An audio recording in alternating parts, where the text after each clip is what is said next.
here's the challenge. David said to me, Gail, could you say something about Sondheim's 3 axioms? And what he meant by that is that Sondheim put out, in particular in his book, Finishing the Hat, that 3 principles guide all of his work. And he said they're all familiar truisms. And he says in the book that he hasn't always followed them as closely as he would like, but he's tried, and they underline everything he's written. And what they are is less is more, content dictates form, and God is in the details. And then he adds a little coda, which is all in the service of clarity, without which nothing else matters.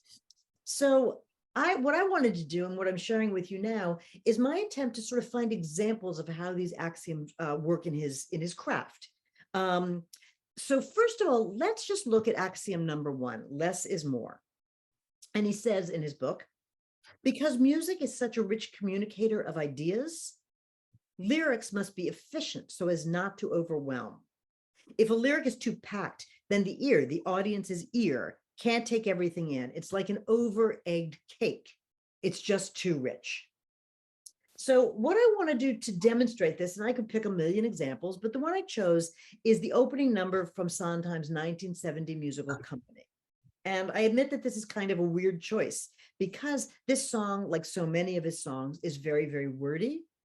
So the action, just briefly, as you know, revolves around a 35-year-old unmarried guy named Bobby. And he's being kind of annoyed by his married friends at a surprise party. And they each have a little nickname for him: Robert, Bobby, Robbo, depending on their relationship. But each of the phrases, and this is where less is more comes in, each of the phrases is incomplete and compact.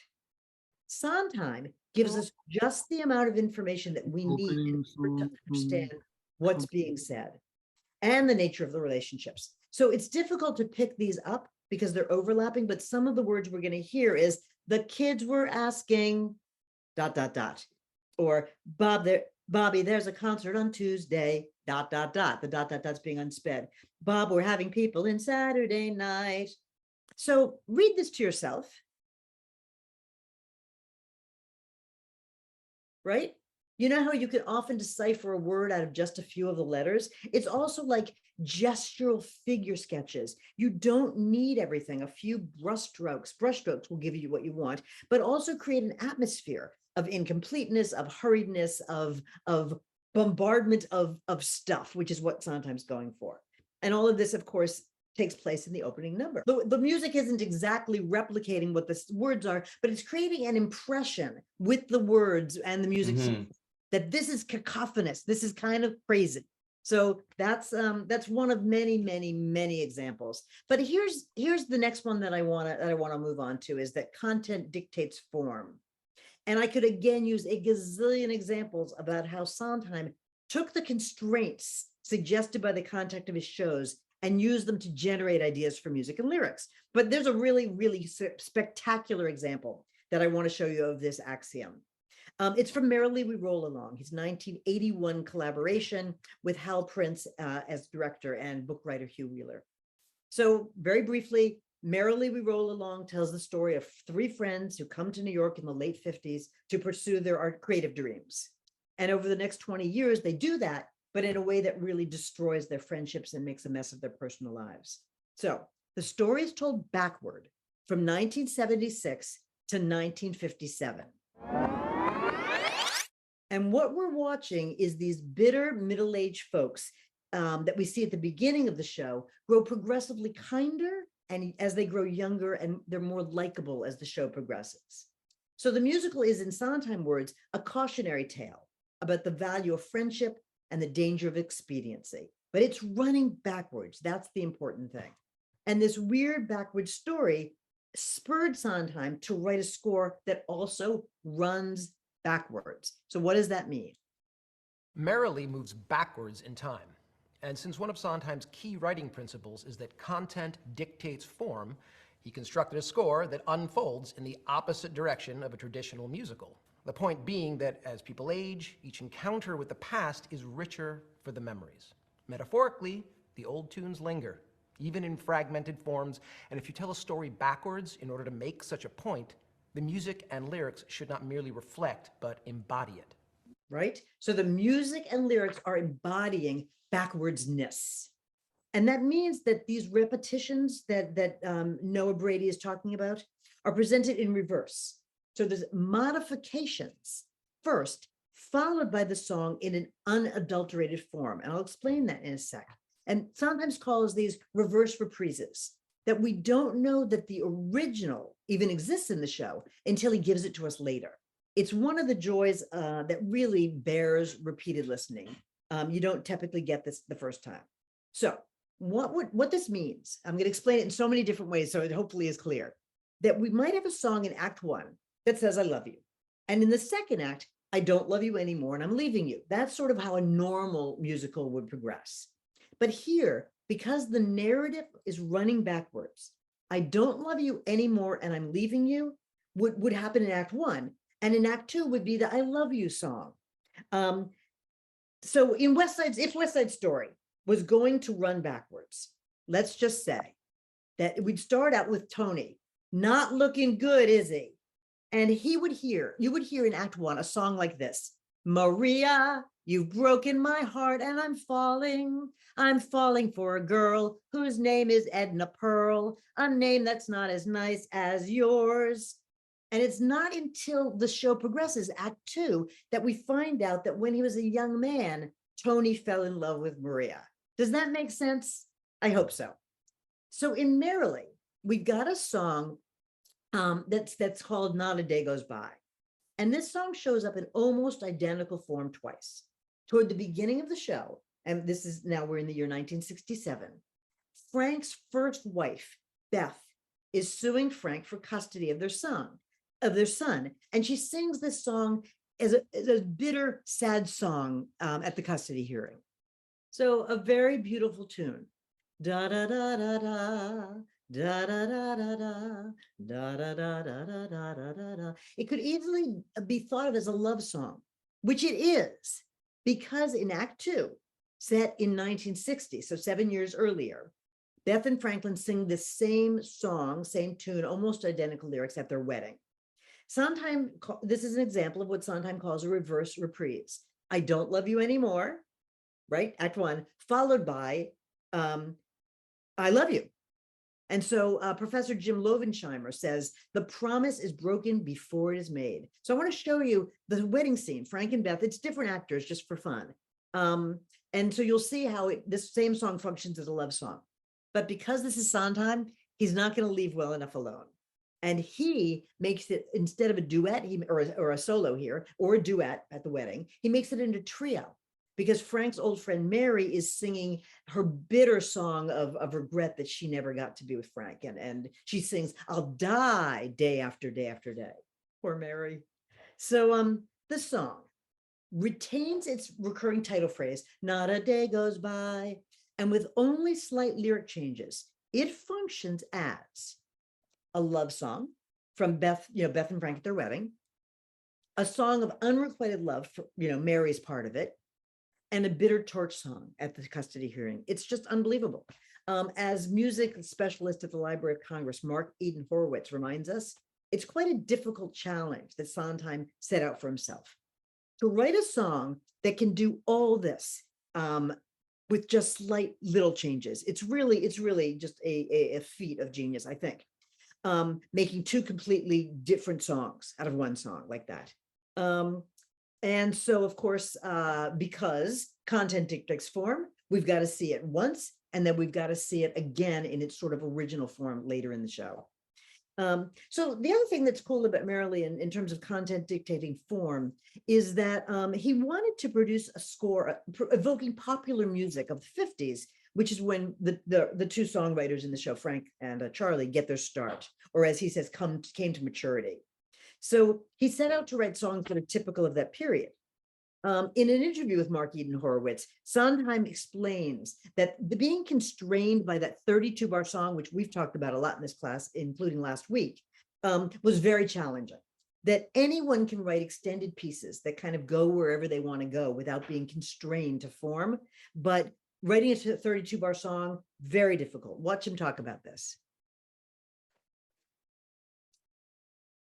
to write a 32-bar song that has freshness and style to it and tells the story is really hard, and nobody does it anymore.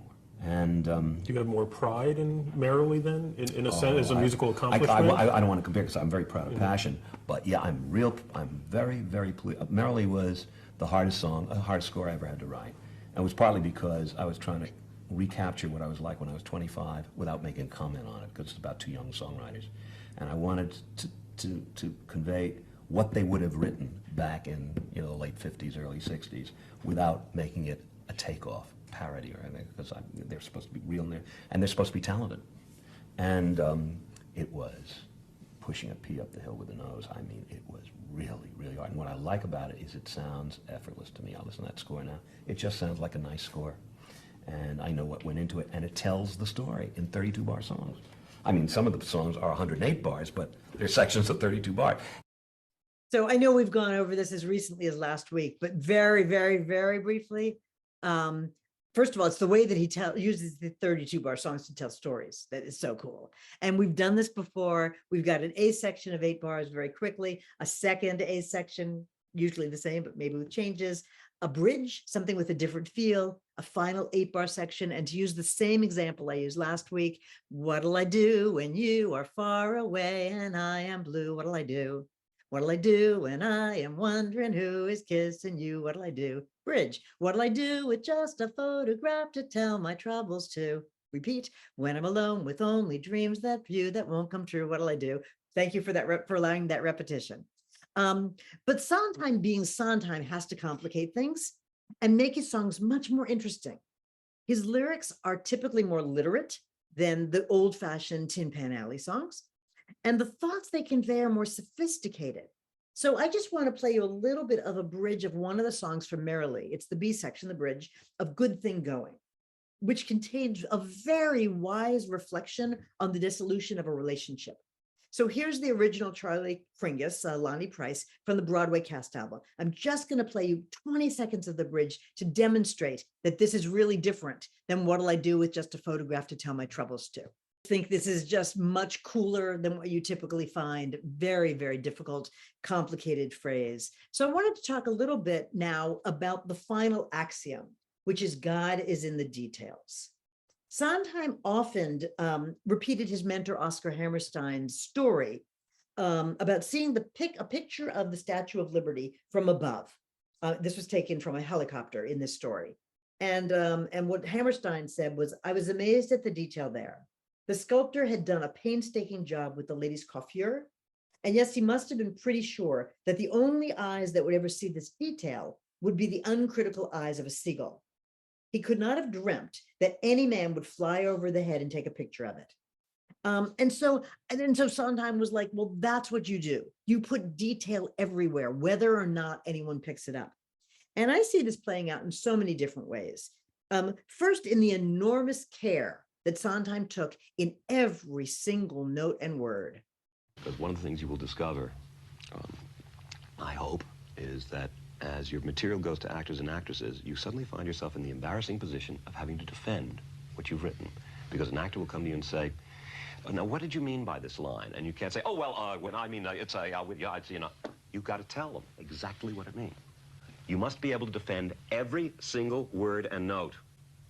So everything must be a conscious decision, just like Seurat's dots. Every single dot in that picture was a conscious decision to make it green and not blue. You must, and if he were here right now, and you said, why did you choose a violet outline for the girl there? He'd say, because. And he would tell you what he was doing. And you must be able to do that too. And you should do that musically too. Because, you know, if I were a singing actor or actress, I would say to you, why is my inflection going up in the musical line there? Shouldn't it be going down? You better have an answer for that. Mark titled the book that he wrote on Sondheim's music, Minor Details and Major Decisions. That's the subtitle.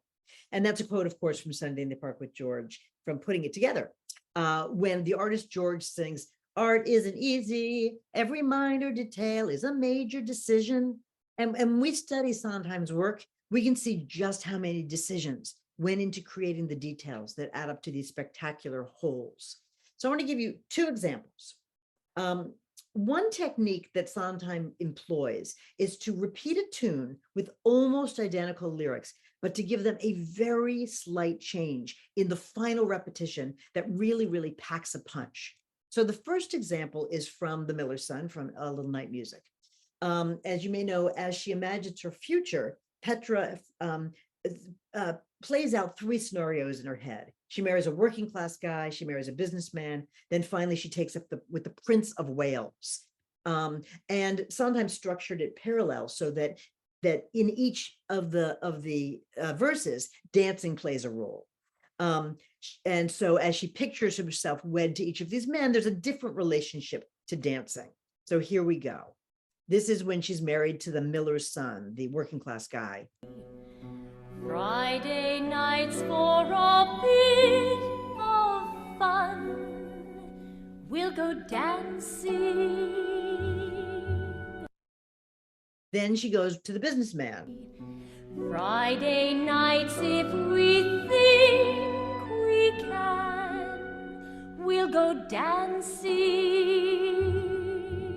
And finally, Friday nights with him all in tails, we'll have dancing.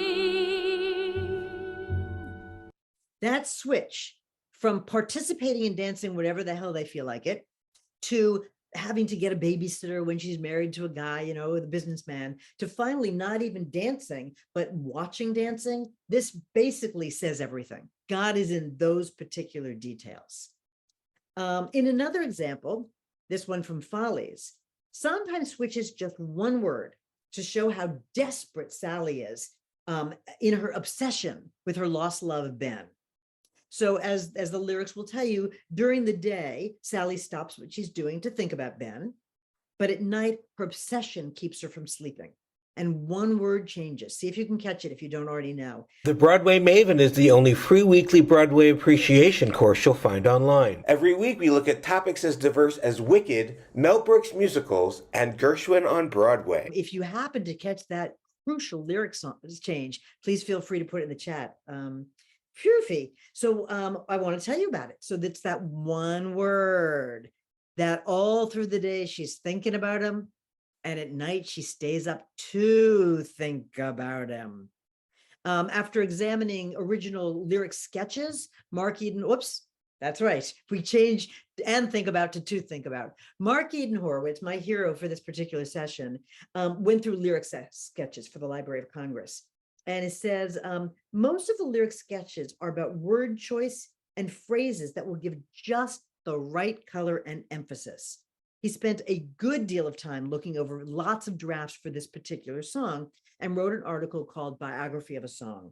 And he noted, sometimes lyric sketches for Losing My Mind strike a balance between free association and craftsmanship.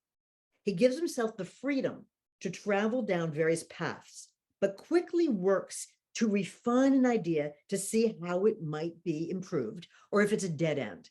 So these are some of the abandoned lyrics. And Mark says, for example, he gets to an idea that might be good to rhyme the word losing from the title and plays with various possibilities. Beyond my choosing, it's so confusing. He uses in the margin, he puts the words amusing, boozing, cruising, excusing, musing, and using. But he abandons this entire thing, puts all this work into it, throws it out, because he thinks the song will be hurt and not improved by any evidence of like trying to be clever with rhymes or showing off. But the idea of rhyming the title phrase stayed with him, and it bears fruit in the first section where he finds this. You said you loved me, or were you just being kind, or am I losing my mind? God is in the details. Sondheim often said that he sweated over lyrics and that they are hard work. And you can see why. Every minor detail is a major decision. So there's another way, though, as I had promised, of thinking about the axiom, God is in the details. In many of his songs, Sondheim used really concrete, like nouns, concrete images to explain, kind of stand in for larger concepts. So I'm going to conclude with this song from West Side Story, the song for which he wrote lyrics to Leonard Bernstein's music. This is how a good example of how he elevated details to something really divine. So you all know West Side Story. I'm not going to tell you much about it. But here's some concrete details. Automobiles in America, chromium steel in America, wire spoke wheel in America, or the jets are in gear, our cylinders are clicking. Little boy, you're a man, little man, you're a king. So I want to play the Jet song from the most recent movie, and we can look at metaphors that he used. Boxing, cars, and death. These are the details that he uses to stand in for larger things, and he makes it perfectly clear what they're standing in for. So Sondheim is quoted over and over again saying that when he wrote these lyrics, he knew nothing about gangs, that he's a nice Jewish boy from an upper middle class family. But I wanted to show you all the details that he threw into this song.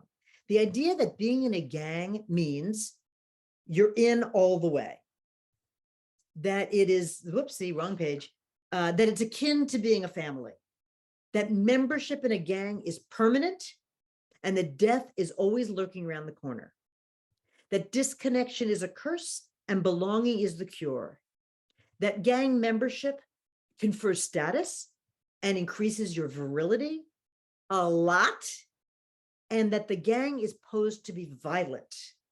But more important, the most important line in this entire song, in that without this sentiment, Tony wouldn't have gone to the dance and met Maria. He would not have gone to the Rumble. He wouldn't have killed Bernardo. And that's that you can't get out. When you're a jet, you stay a jet. That is an awful lot of information for this very, very short song from somebody who proclaimed to know nothing at all about gangs. This kind of density is something for which Sondheim would become known. Such incredible, incredible richness. I want to do one more thing, and it's going to take us the next 3 minutes that we have together. And that is that everything that Sondheim did was in the service of clarity, without which nothing much matters. You should have my contact information. You're welcome to get in touch with me for Sondheim related stuff. And I am teaching a 5-week Sondheim course starting February 5th. And you can sign up for it with the link right there, which David also kindly offered to put into the chat. So thanks, David, for that. So Mateo, I wanted to ask you a little question and without putting you on the spot, but Yeah. I've been reading a lot and learning a lot about how in Sunday in the Park with George, one of the beautiful playoffs is that each of the songs in Act 1 has a corollary in Act 2. And a story that I enjoy telling, which I read from Mr. Sondheim himself, is that he was at a party with Mandy Patinkin, who of course played George. You know the story, you're nodding. He was at a party about 1.5 years after Sunday in the Park with George premiered. And they were talking through the songs, and Mandy was saying, gosh, I had such a hard time learning the song, putting it together.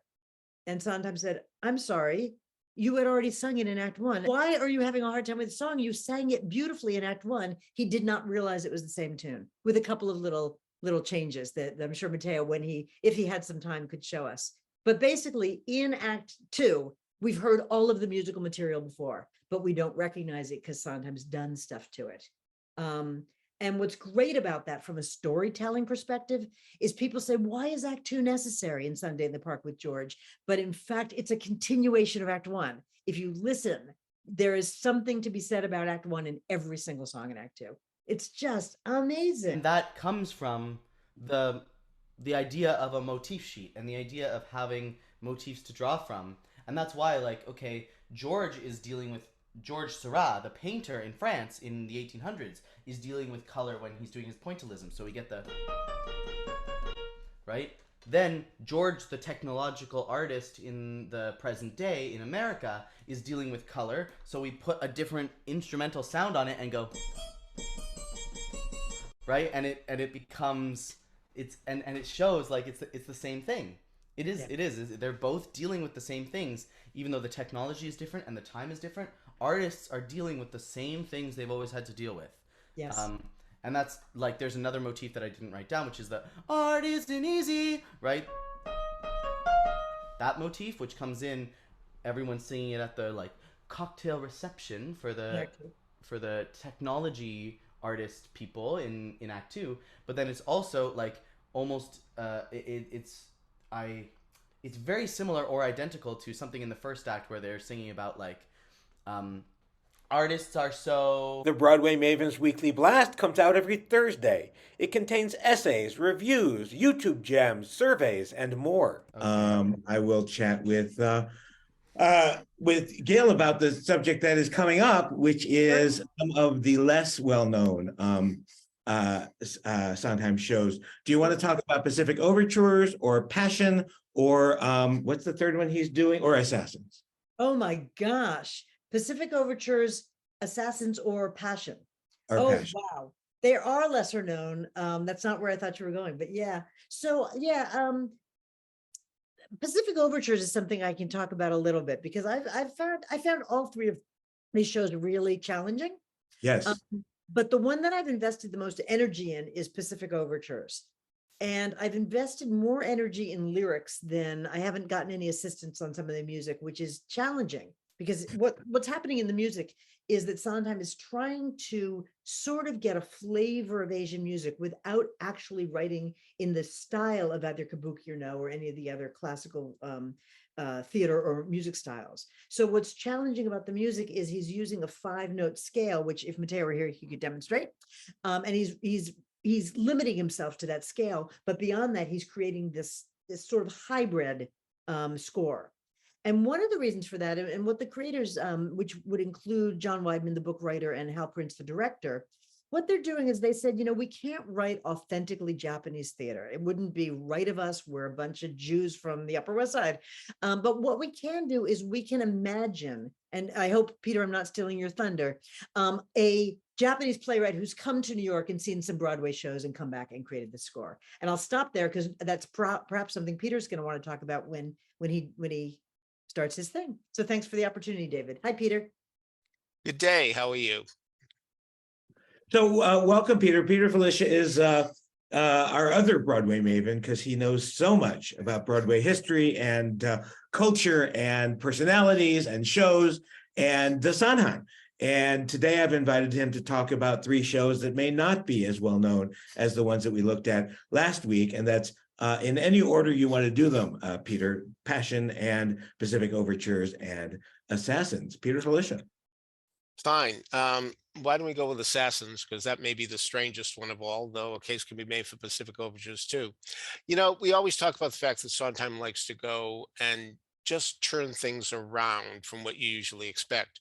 Wouldn't you expect a musical about assassins to start with these heavy chords and people looking angry at you and really wanting to shoot you dead?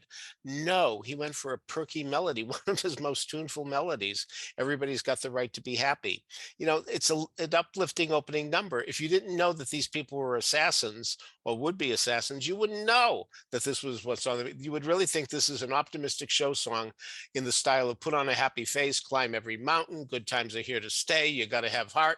All those songs from the 50s and 60s, they were optimistic when we were living in more optimistic times. But what's going on? The proprietor is actually selling guns to people.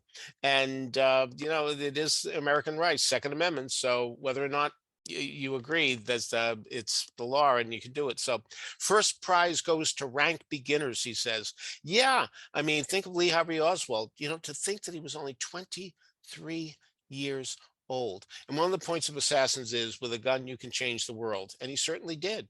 America became a less optimistic country after that time. And I frankly, having lived through that time, I don't think we've ever really recovered, but that's another story. So many of people we don't know for their marksmanship, they're not very famous for being great shooters. This is Annie Oakley and Frank Buckler in that famous 1946 musical. These are people who are going to use guns in a very different way. He tells them, don't stay mad. Well, mad is a term that is usually used incorrectly, because mad really means insane, but people use mad meaning angry. But when he says don't stay mad, he means angry. But the point is, these people are going to stay mad in the classic sense, because indeed they are going to be very mentally unbalanced. There's more than one reference to women, dream girl unimpressed. That's one of the reasons why some people might get assassination in their heads. And of course, that was John Hinckley with Ronald Reagan back in 1981. And what an irony that he was going for a woman, Jodie Foster, who really had no interest in men sexually. But Wife's run off for good.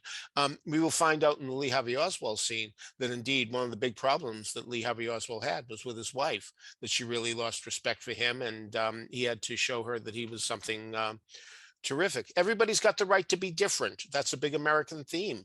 Yes, with liberty and justice for all, but different doesn't mean shooting people. That's where, it's yes and no. There are times when, liberty and justice for all only goes so far. So the proprietor is sexist. He doesn't believe that women can kill. But we will find out as the show goes on, at least women try to kill in this show. You may recall Squeaky Fromme and Sarah Jane Moore. So nobody can be put in jail for his dreams. Right. Nobody can be put in jail for his dreams. Just as in The Most Happy Fella, there's that wonderful line in Standing on the Corner, watching all the girls go by. Brother, you can't go to jail for what you're thinking. No, you cannot. However, if those dreams turn into reality, well, that's a problem. And the thing is, dream, of course, ties in with the American dream. And a lot of these people, of course, were very disappointed people because their American dreams did not come true. Even my generation, the baby boomers, we were taught that all of us could become president, indeed, and we believed it. And a lot of people are really disgruntled that now that we're in our 60s, 70s, that it didn't turn out to be true. And the American dream didn't come true for a lot of us. And that's why a lot of people are very angry and show up on January 6th in the Capitol. So that's what we're talking about here. So everybody is entitled to some sunshine, not the sun, but maybe one of its beams. What a nice line. Maybe one of its beams. In other words, we're not asking for everything. No, you're not, but you're asking for quite a bit, when you say that the way to solve your problems is through assassination. It's wonderful that Sondheim really got a very folksy, banjo-y type of song with the folksy ballad he gave Booth. Johnny Booth versus John Wilkes Booth. Notice Johnny Booth, he chose that. You might say, well, he only had so many syllables to work with, and that's of course true. But the idea that Johnny Booth is indeed a colloquialism for John Wilkes Booth. The thing is that what we have here is that the guy seems to indicate that he knows him. He became a folk hero. So 27 years of age, as I say, Lee Harvey Oswald was 23. But did you really think that these guys were so young? If somebody asked you how old these guys were, would you really have guessed 27 and 23? I mean, and on the other hand, young men are certainly the people who tend to be more passionate because people get sedentary as they get older. So in a way, it makes sense that he was a young man, so he could have had a career till the 20th century. If he was 27 in 1865, what is that? He could have really still been acting. I mean, he came from this acting family. And he could have had a terrific career. No, he threw his life away because of politics, because of what he believed. And all these people were young. Charles Guiteau was 39. Kolgosh was 28. Really, the average of the assassins in this show is 29.4. That's the average age of the people who are in this show. I checked it out. So it's very interesting when when John Wilkes Booth is said by one of his Confederates, we thought we'd get away with it. And he says, we did get away with it. What he means is he has a different standard. Getting away with it means getting the job done. That indeed, yes, they killed the man, then we got away with it. That's the important thing. So nice lyric when Sondheim wrote, you threw the U out of the USA, that it certainly polarized people. Of course, the country had a civil war, but nevertheless, the bottom line here is the U certainly was reiterated that we weren't united at that point of time. And he hurt the unification process because it polarized the people who worked for the North and South and fought for the North and South. How the country is not what it was. Boy, does that resonate today. I mean, I wonder if there's ever been a time when people haven't said the country is not what it was. I know there was an era of good feeling during James Madison and Monroe's time, but really, the country is not the way that it was. Is there anybody here who would think that line is not apt today? So Sondheim isn't afraid to use the N-word. And ironically enough, he, to use an expression from before, did get away with it. I never heard anybody complain about that because it really is what that man would say. It's not a pleasant word to hear, God knows, and we certainly don't use it every day of the week. But it was what indeed John Wilkes Booth would say. So they will understand it later. He is convinced that that will happen. They will understand it later, what he did. Maybe yes, maybe no. I'm sure there are people who did feel that way, but a lot of people have said Lincoln wasn't that hot a president. Some historians feel that way. So, you know, even he believed the things he said. What a good line. Even he believed the things he said, because a lot of people say a lot of things they don't believe, but they feel they should say it. So it hurts a little while, but then the country's back where it belongs. That's up to interpretation. I don't think that's true. Maybe you do, but anyway. So then we go to a saloon on 14th Street in 1900 on Columbus Avenue, and then into 1991. Does Zangara's stomach pains cause him to shoot FDR? You know, sometimes people really get so terribly hurt from their pains that they really have to do something, and that's what happens. So Kolgosh, his speech about a bottle and he can't break it, but he does break it because he talks about the fact that he knows what work went into the bottle. We don't think about that when we see a bottle. We don't think, you know, how much work went into it. So the police have somebody in custody, an immigrant, Giuseppe Gonzara. Notice an immigrant, you know, again, immigrants, you know, automatically suspect, you know. So we'd have been a great, clever rhyme. We'd have been, if he had succeeded, we'd have been left bereft of FDR. FDR. You know, the thing is that's Elise is over. Bereft of FDR, because it wouldn't just work if it was FAR. It wouldn't that be a perfect rhyme, but bereft and F is a perfect rhyme because that we do have that D that we say. Hoover might have been assassinated if it hadn't been the winter in Washington, D.C. is a fascinating thing too. Notice that the couple who talk about how they saved Roosevelt, it made our vacation a real success. That yes, I mean, they come from Maine, which is considered by many a very pokey state. And here they are for the rest of their lives. They're going to tell the story of how they were there when Roosevelt was shot, and there's going to be attempted to be shot, and there's going to be absolute silence when they tell their story. And again, this is part of the American dream, that you aggrandize yourself, you make yourself sound more important than you are, and this will do it. You're in the right place at the right time. That's what happened. Zangara says, no luck, no girl. America, nothing. Again, girl. The idea that a lot of guys do this to impress to the women that they hope would be in their lives. So there's Kolgosh, 27 years of age, and you know, George Bernard Shaw said youth is wasted on the young. Indeed, that certainly is true of our assassins, who certainly find their lives wasted as a result of what they did. So Squeaky Frome comes in and she says, Charlie says the black man is exploited for football. Well, again, yes and no. Sondheim loves to question things. That's one of his big things. You know, there is so much ambiguity in what he writes in the set purposely, that he wants us to say, well, yes, but no. Because yes, they are exploited for football. The average football player doesn't live that long because bam, they run into each other, concussions, all that kind of stuff. But on the other hand, they make a fortune. So they're about good things and bad things. Just as he says in Companies, Bobby doesn't have the good things, but he doesn't have the bad things. He doesn't have the good things, you know. So I had a big fight with my daddy about eye makeup and the bombing of Cambodia. Well, those are two very different issues, eye makeup and the bombing of Cambodia. But the thing is, notice she says daddy, not father. Again, it makes her sound young. It was a very smart thing. We learn a lot about Squeaky, who believes it's so amazing that Charles Manson could tell that her father threw her out. I mean, really, how much would it take to come to that conclusion with this waif on the street walking around? She looks aimless. You know, I bet your father threw you out. It's not that hard a guess to make, but she thinks it's so incredible that he thought so. Well, it's not that big a deal. So if it takes a lot of men to make a bottle, imagine how many men it takes to make a gun. And again, Sondheim wants to show us that these things just don't happen out of the blue.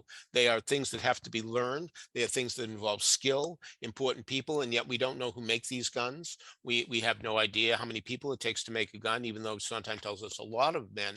But all you have to do is move your little finger and you can change the world. Indeed, that's true. That's all you have to do, you know. So So Kolgosh and McKinley, you can work your way up to the head of the line. You can work your way up to the head of the line. How interesting. Yes, there they are going up in line to meet the president. Nobody thinks anything of the fact that somebody might have a gun.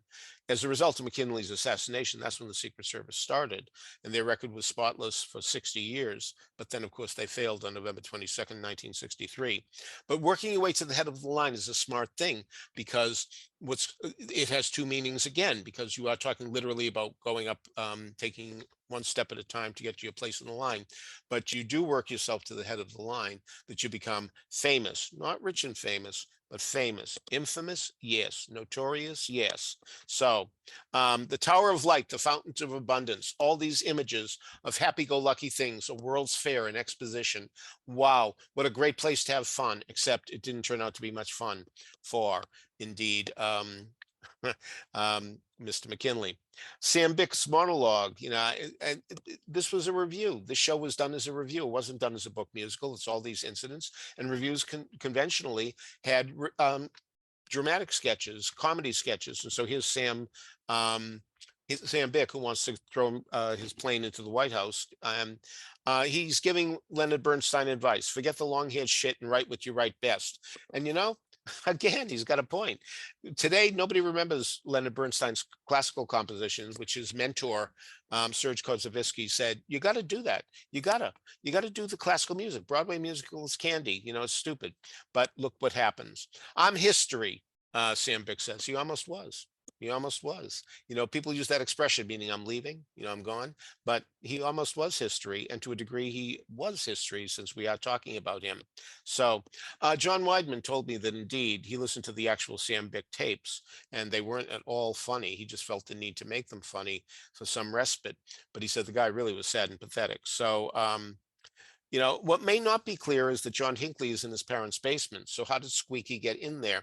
Well, Assassins assassinates the theatrical rules of time and space. That's something that they wanted to do. They thought it was much more fun to have these people as a unit. And because of that, that's why you have all of them together singing another national anthem, that there is another national anthem that they have, which has nothing to do with patriotism. It has to do with being disgruntled. There are a lot of unhappy people in the world, and that certainly comes to a head with the Lee Harvey Oswald situation.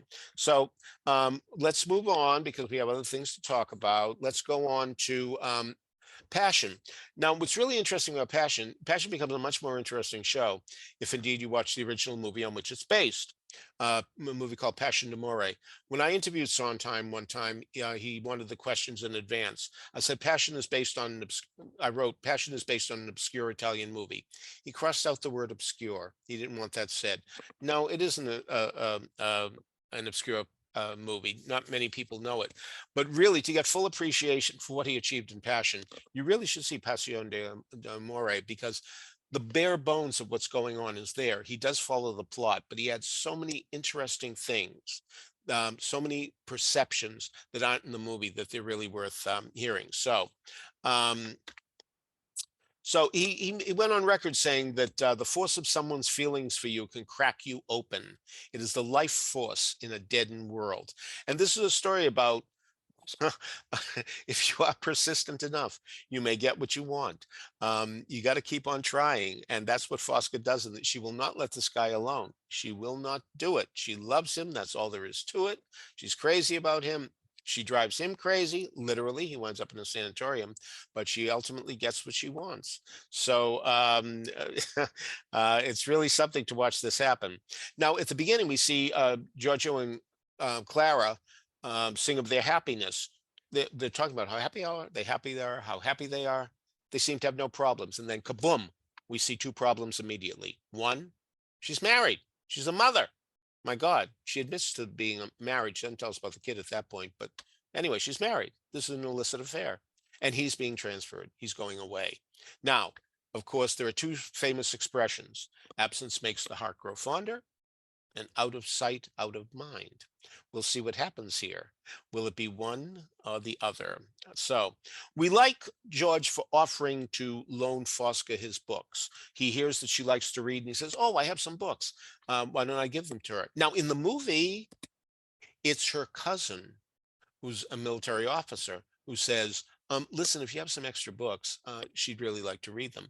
So they were very smart to make him nicer, making him the one who offers first. It's one thing when your commanding officer says to you, if you have extra books, give it to him. Oh, yeah, okay, I'll do it. Yeah, sure. But here he is offering. One could still effectively argue he's doing it to butter up the commanding officer. I'll grant you that. But still he offers, which is stronger than indeed the movie where he is told to do it. So that's good. The show don't tell, that's a big thing in dramatic literature. You shouldn't tell things, you should show things. Well, here we have letters. Letters certainly are telling, aren't they? They're not showing. But here's what's different. They were very smart to do this. What they did was have the person who receives the letter read the letter. And as a result, you get the reactions of the person who is reading the letter. And that is so strong. That's much more interesting watching the person write the letter. If you watched him write the letter, you're only getting his point of view of what he's saying. However, if indeed you're seeing the person read the letter, you're getting the reactions of the person who is reading the letter, and is going to be, is she smiling? Is she scowling? Is she happy to get a letter? Is she not liking what he says? When he's writing the letter, he has no idea really what she's going to think, but we get to know because they made it there. So that's a very smart thing that they did. We do have another example of not showing, which is very effective. This is in the movie, I'll grant you, when we hear screams from upstairs. There was so much screaming from Fosca. She's in terrible pain while she's faking to get sympathy. That can happen too. That's up for interpretation. But there we are, and you hear and hear and hear her screaming long before she comes down the stairs. And it was so wonderful that there was a scrim that you could see through. You could see the staircase, and you could see her coming down, but you had no idea what you were going to see. Oh my God. The woman in the movie is substantially less attractive than Donna Murphy was. Donna Murphy did have a big wart or mole on her cheek, which isn't in the actress in the movie doesn't have. But believe me, she's quite, well, let me say, she wouldn't be considered for the next James Bond movie. So, so as a result, showing us coming down the stairs, yes, they take time in doing that because they establish with the screams. That's very smart. And, we're told how sick she is. And all right. So the commanding officer does tell Giorgio, would you take her arm while we're walking? And he does that, he's going to do that. But what's so effective is that while he's holding her arm and she's thinking, oh my God, I'm close to this guy I love. I'm crazy about him. Look at these. He's not thinking of her at all. And I remember one time seeing a late night show in which a prostitute was talking and saying, what I always ask the guys at the end, when you're with your wife, are you thinking of someone else? And it's amazing how many men say, yes, I am. Well, he's thinking of Clara while indeed she's on her arm. She's thinking, this is the beginning. This is just the beginning of a great relationship. It starts with an arm. Next week, it'll be a little closer. Eventually, it'll be a kiss, et cetera, et cetera. No, that's not what's on his mind. And we see that happening. But again, that's in the movie, to be fair. So talk about coming on strong. Good Lord. And we must admire her resoluteness.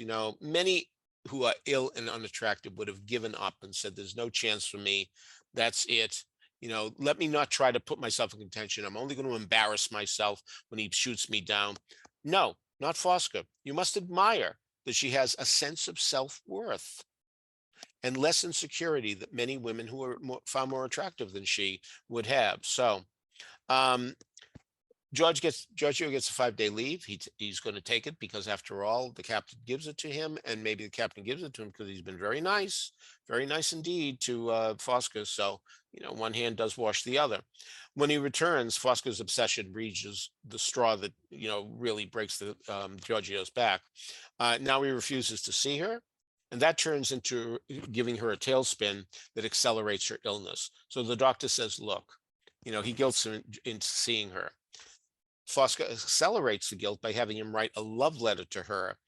And that letter will come back to bite him on the gluteus maximus, believe me, because indeed he shouldn't have written the letter. It's so interesting when he writes the letter, he only repeats one line. And look for the one line he repeats. It's very interesting to see what line he repeats. So so she turns the letter into a romantic one, and he doesn't want to do it, but he's going to do what the doctor told him to do. Now, Sondheim hasn't forgotten the other soldiers. No, no, no. He knows that the soldiers are saying, "Oh, look at this guy," and I'll wager he'll be a major by the end of the week. Sondheim loves to use words that don't look the same. Wager, W-A-G-E-R. Major, M-A-J-O-R. They don't remotely look the same, and that's really wonderful when a lyricist can do that, because in our heads, we're visualizing what those words are. In Finian's Rainbow, E.Y. Harburg has Venice, tennis, and menace in one song. None of those three are spelled with the same letters at the end. So anyway, same thing. We find out that Fosca was married. Yeah, but we do have sympathy for her because she was really taken for a ride. In the movie, it takes a long time for the ruse to be unraveled, that indeed the count is no count at all, and he's victimized plenty of other women. In the movie, it's actually said that after a few hours, he takes off with the money, and we get the impression that Fosca is a virgin in the movie. Not here, we don't get that impression. But finally, she drives him crazy, and he says, "Is this what you call love?" He finally has to express the frustration and anger and all that goes with that. But she's so sick that he's sent home. He's so sick he has to be sent home, and Fosca shows up. He takes her back without taking the trip. Nice guys finish last. That's a famous baseball expression, but it implies here. And now the doctor is on his side, saying, "Be careful." He sees what he's given into. So he goes to Milan, and Clara is jealous. Isn't it interesting that we know that technically Clara has nothing to be jealous of? If she took one look at Fosca, she would say, "Okay, I'm fine." Well, yes and no, as it turns out. We will find as time goes on that Clara might well have reason to be jealous. So, however, this does not come up in the movie, but he says, "Leave your husband and kid and let's get together." She won't do it. But we have to like her for that. She won't abandon her child. And we do have sympathy for her because it's established in the movie, not as much in the play. We have to infer it in the stage show, but it was an arranged marriage. So that's what happened in those days. As we find out, there's a wonderful lyric that a woman becomes either a wife or she remains a daughter. And indeed, Fosca has remained a daughter because that's what she is. And in fact, what she's remained more than anything else is a cousin. And that's why, indeed, the colonel is so protective of her, because her parents brought him up after his parents died. So he owes them a debt. And that's why that happens there. So blood is thicker than water, so the commanding officer really does feel that indeed he's done his cousin dirty. So they're going to have a duel. And technically, Giorgio wins, but just like Aaron Burr and Hamilton, you really get the impression nobody wins a duel. The person who survives feels very guilty. So he has a breakdown. And but as Clara says, and this is not in the movie, unhappiness can be seductive. And it's true. Sometimes we pity people and we mistake that for love. How pity leads to love is definitely said in the show. I thought I knew what love was, Giorgio says, but he realizes that if Clara won't leave the husband and the kid, that her love isn't as deep as Fosca's. And as a result, what happens is that he really does give himself to the highest bidder. And, that's maybe not be such bad advice. For the long haul, you may be much happier if indeed you give yourself to the highest bidder than simply chasing somebody else. Somerset Maugham said a wonderful thing. The only love that lasts is unrequited love. It's a good line, and it may very, very well be true. So going on to Pacific Overtures. And this was a show that was kind of crazy to do. I mean, it was just so bizarre that they would even attempt it. And I'm sure that this was something that Gail was telling you earlier, that it was just such a strange thing to do. And that's why it appealed to Sondheim so much, because my God, a show where you had to use these strange instruments that he had never dealt with before, that I guarantee you no orchestra pit ever saw. in its entire history. It was such a challenge that he just had to do it. And remember, at this point in time, it's 1975 when it opened in Boston. So therefore, he was 45 years old, still a reasonably young man. You know, he once made a statement that nobody writes anything good after 50, which may be a little too severe. But nevertheless, if that's the case, well, he was still in his prime here when he was writing this. So, but this was a failure technically, in the sense Broadway shows are judged as hits only if they pay back their investment. And this show lost virtually everything because it was very hard to get audiences to come to a show that relied on a great deal of knowledge of Japanese customs. So it was off-putting to a lot of people. So it was really amazing that it even lasted 176 performances. And the reason it did is because by that point, Sondheim had built up an audience, not a Titanic audience. No, he never had a show that even ran 1,000 performances. Well, virtually every Andrew Lloyd Webber show has done that, but not Sondheim, not even 1,000, which these days isn't that much. You know, 1,000 is 2.5 years, and certainly with Phantom celebrating its 35th anniversary the other day, you get the point. So, so here we are. It's not only that we're in Japan; we're in 1853 Japan, where the citizens there adhere to customs that weren't anything that Broadway audiences could relate to. Moments into the opening number of the advantages of floating in the middle of the sea, believe me, a lot of audiences were at sea, not knowing what they were talking about. What were they talking about? The Japanese, you know, we often hear that the Jews are the chosen people. Well, the Japanese think they're pretty chosen too. Pretty chosen indeed. They really feel that if somebody from another country comes on their land, well, it would corrupt the land. When these guys from America come off the ship, they actually put down rugs. So rug-like things anyway, maybe bamboo things, but they put down mats so that they insist that they walk on the mats. And the moment they leave, they're going to burn the mats.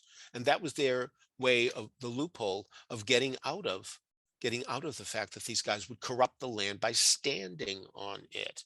They were really fearful of what the Americans would do. And one of the most captivating numbers in the show is Chrysanthemum Tea, in which the Shogun's mother says to him, "You got to do something. You have to do something. The ships are in the harbor. You know, all right, why don't you have some tea? Maybe it'll calm you down. It's an herb that's superb for disturbances at sea." Is that great or what? So, so but the Shogun doesn't do anything. And this is a comment on people in power. That so many people in power just don't know what to do when they when they're faced with a tough decision. Oh yeah, they can sit in their throne, they can wave their hand and all the ceremonial things. But when it comes to real tough decisions, sometimes they're not up to the task. And so what does the mother do? She poisons them. When the Shogun is weak, the tea must be strong, she says. A very good line. Probably came from John Weidman, who originally wrote it as a play and brought it to Hal Prince, not known for doing plays, did very few plays in his career, some, but not many, only had one hit, had one show that closed out of town. So, I mean, but the musicals did well. And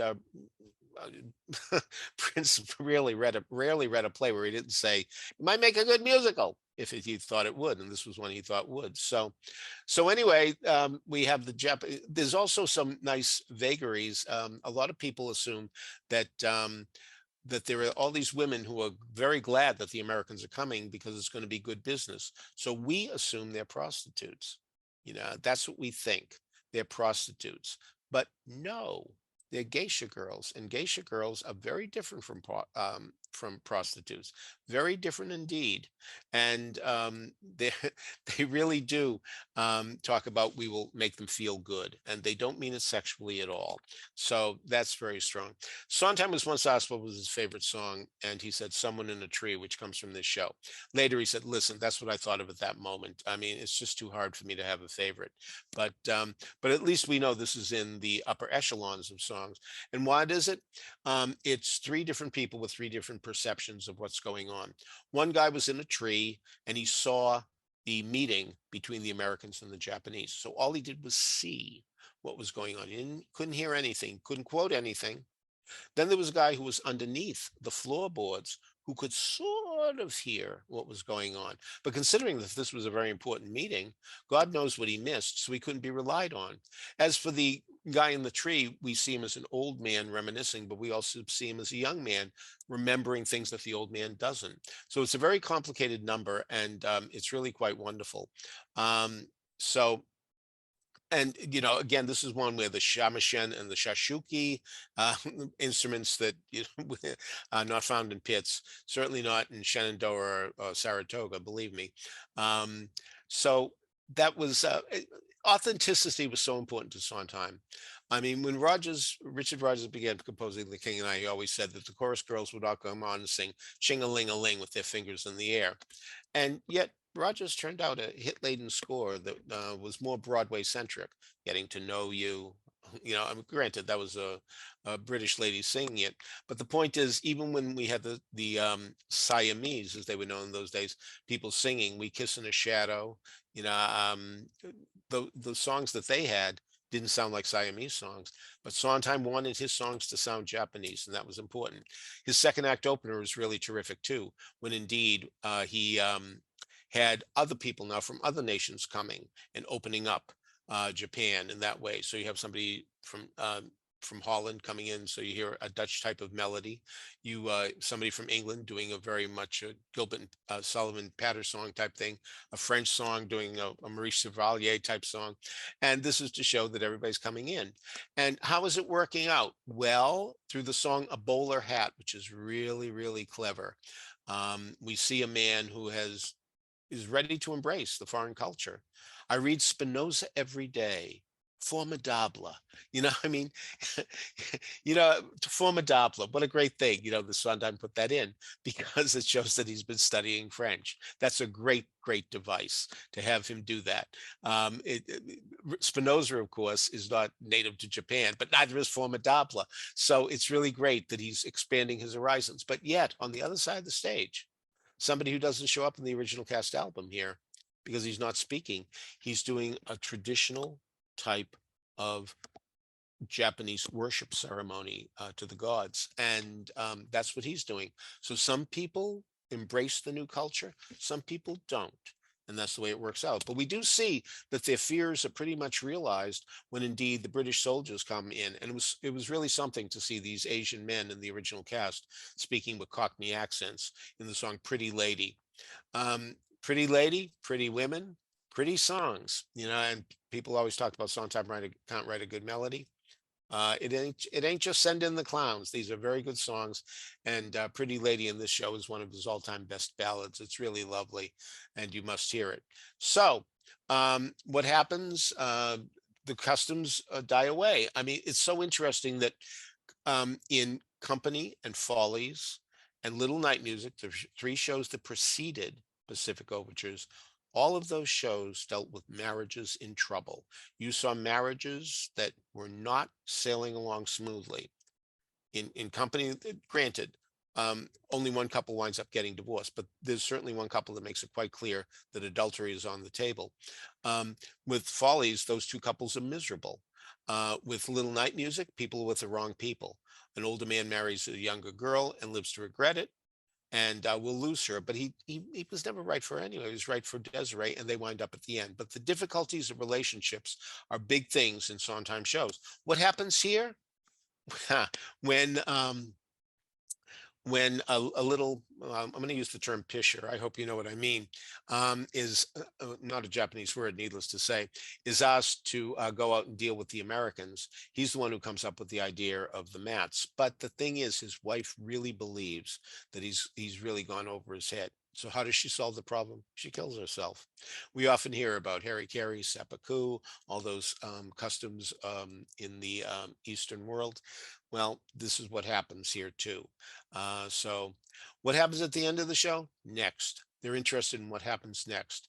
Many of people in my generation remember when the term "made in Japan" meant cheap, tacky, it'll break in 22 minutes. But then it didn't take long before "made in Japan" became a symbol of great worth. Sony, Toshiba, So many, all the cars that came from Japan, all of that. And that is the last number in the show reflects all that, that indeed Japan did come a long way, that yes, things were gained, yes, things were lost, but in the long run, things are gained when people embrace the international. So it's a pretty astonishing thing what this guy accomplished, especially in the 70s. Just amazing. And yet here we are talking about two shows that he did in the 90s as well. Right. So Before we finish up on these three shows, of the three, which do you think would be promising for a revival? well, I do believe that most people would be more intrigued by most intrigued by Assassins than any of the others. None of them are big box office winners. None of them ran a long time, but indeed, Assassins is something that is part of our consciousness. We wouldn't be surprised if we heard somebody was assassinated today. I think there's part of us that almost expects it, especially with the gun lobby being what it is. So I think that one will always have some sort of interest because it does involve history of an American situation, while indeed Pacific Overtures has history of a Japanese one. So that's less likely. Passion seems to not have many fans. Of all the Tony-winning musicals, and it did win the Tony, it was the one that ran the shortest number of performances, 280. So even Hallelujah. I'll remind you that you and I had a conversation about these two of these three shows, where you said that and correct me if I'm wrong, but the main character, the protagonist of Pacific Overtures, is the country of Japan. Is that something you said? Yeah, sure. Yeah. And my reaction to that is that fine, but the main character of Assassins is the country of the United States, and could be. So. Oh yeah. You know, I mean, things have been said like that about West Side Story. That indeed the character of West Side Story really is the violence, not the people themselves. So yeah, sometimes it really is. It's bigger. You know, people have often said about romances, it's bigger than both of us. Well, sometimes themes and shows are bigger than the characters. And that's of course something that's came up during the concept musical. And Lord knows, certainly Assassins and Pacific Overtures are concept musicals. The Passion is a much more straightforward situation, and that's because it was a movie first. You know, I mean, the other ones, Pacific Overtures started as a play, but they started from square one. You know, John Wyman started from square one when he wrote this play. Assassins, they started from square one when they wrote about assassins.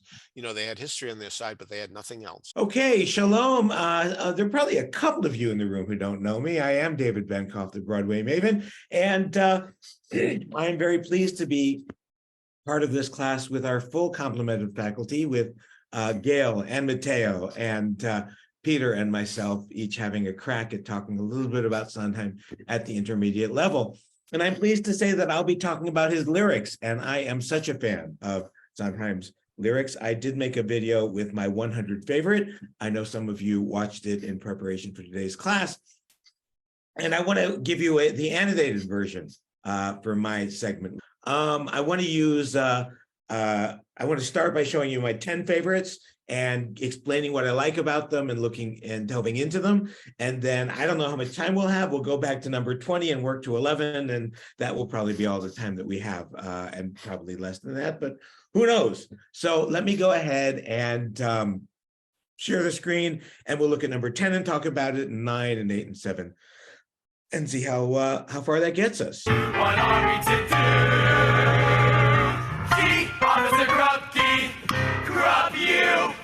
So I was thinking about this lyric in Follies. There's that number that was cut from the show Can That Boy Foxtrot, where the joke of the number was Can That Boy Foxtrot, where he didn't say fuck, but he might have said fuck.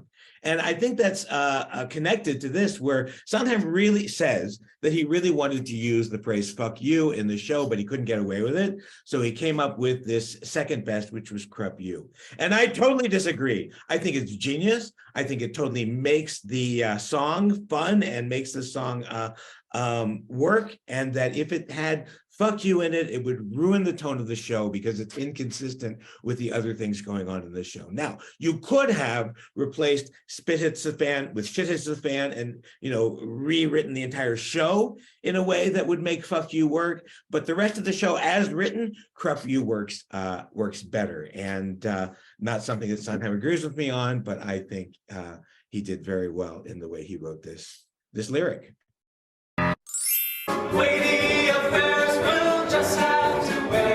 Okay, A Little Priest is one of his most famous comic numbers, and here is the opening to that, which, especially with the last line, is lots of fun. Have a little priest. This is really good. So it's too good, at least. Okay, so remember, they're using the phrase "it's priest," not as "it's a priest," but the same way we would use the phrase "it's turkey." What are you eating? It's turkey. What are you eating? It's priest. Then again, they don't commit sins of the flesh, so it's pretty fresh. Awful fat. Only where it's sat. Have you got a poet or something like that? Now you see the trouble with poet is how do you know it's deceased? Try the priest. And so poet and know it is really fun to see. Okay, Peter actually talked about this one and about using Johnny Booth as a sort of casual way of describing the assassin of Abraham Lincoln. And I wrote in the chat, well, maybe Johnny Booth has the same number of syllables as John Wilkes Booth. Maybe the point of dropping the Wilkes is to make it rhyme with silks, which I think this is a really fun lyric. And Mateo pointed out that Wilkes has so many consonants that it's hard to say quickly. But I like the idea that silks and Wilkes are in there, which is why he says Johnny Booth at the beginning. Johnny Booth is a handsome devil, got his strings and fancy silks. Have a temper but kept it level, but he called him Wilkes. Okay, so this one may not be Sondheim because it doesn't show up in his book Finishing the Hat, but so it may be Larry Gilbert and Butch Chevrolet who wrote the book to Funny Thing Happened on the Way to the Forum, but it's so good I chose to include it anyway. Listen. 2, 1, 2. We not only fought, but we won. 2, left, right. There's none of the enemy left, right? So some of you have heard me say this quirk of the English language, 1, 2, 1, 2, we not only found, but we 1, 2, left, right, there's something in the left to right. That existed in the English language and has existed for centuries. It's just been sitting there, waiting for somebody to come along and put them together and make this point that you can make these puns. And Sondheim is the archaeologist who messed around with the English language, poking here and pulling there and putting together what was already there and bringing it to our attention.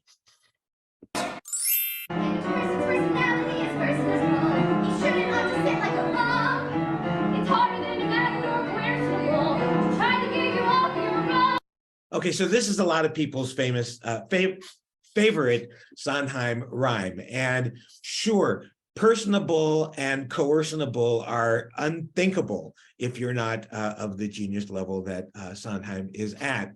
But remember that personality, personable, that's already fun. That's already playful. When a person's personality is personable, that's something that in and of itself might make my list. But then he gets in matador, coercionable, and then the rhyme between lump and rump is such a sophisticated, fun rhyme right out of Company.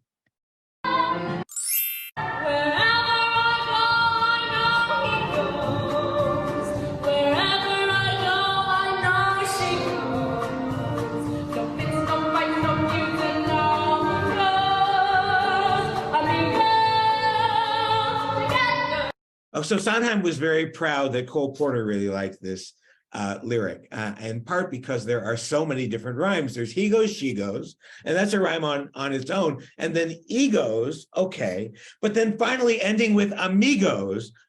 Porter actually loved it when a foreign language word would rhyme with an English language word. But in this case, it all works with the theme of working together, and sticking in that Spanish word into it only highlights the brilliance of this lyric. Already, it just ties it all together from Gypsy. I sort of hate to ask it, but do you have a basket?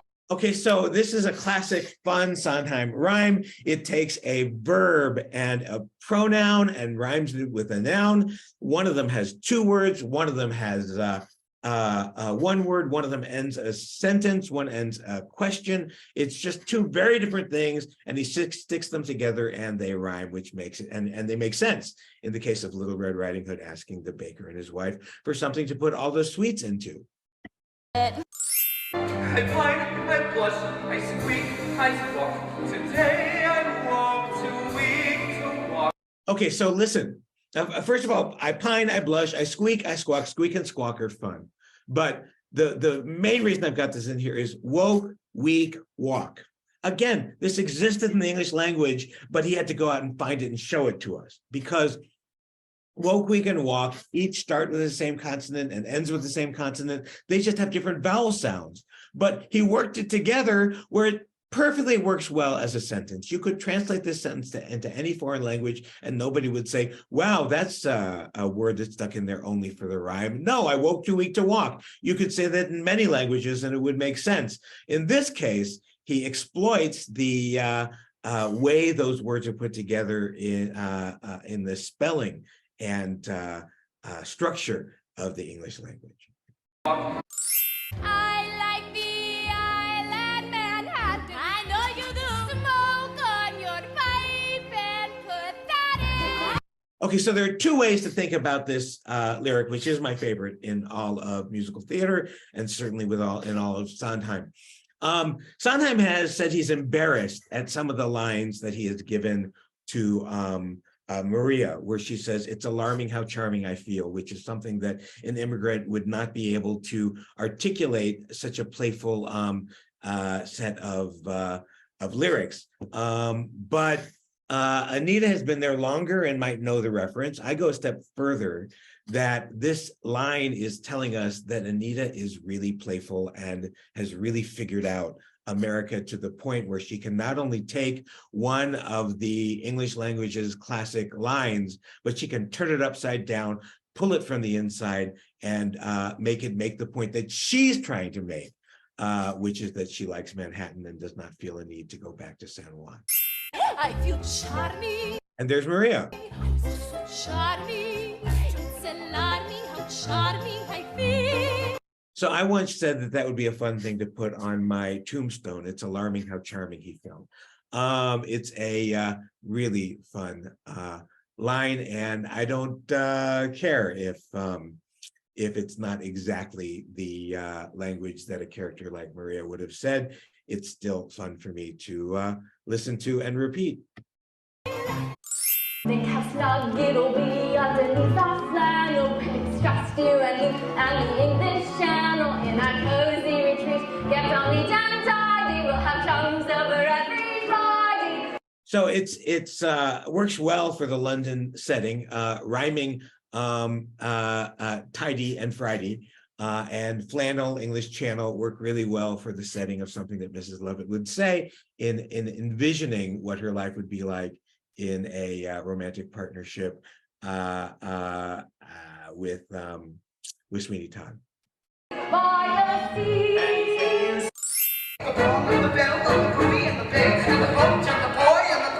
Okay, so again, here in Funny Thing Happened on the Way to the Forum, Sondheim is just showing off his virtuosity with the English language. The bong of the bell and the buoy of the bay, the boat and the boy and the bride are away. All those B's, his ability with alliteration. But listen, buoy in the bay and boy, these are all with the Y sound, and they work very well.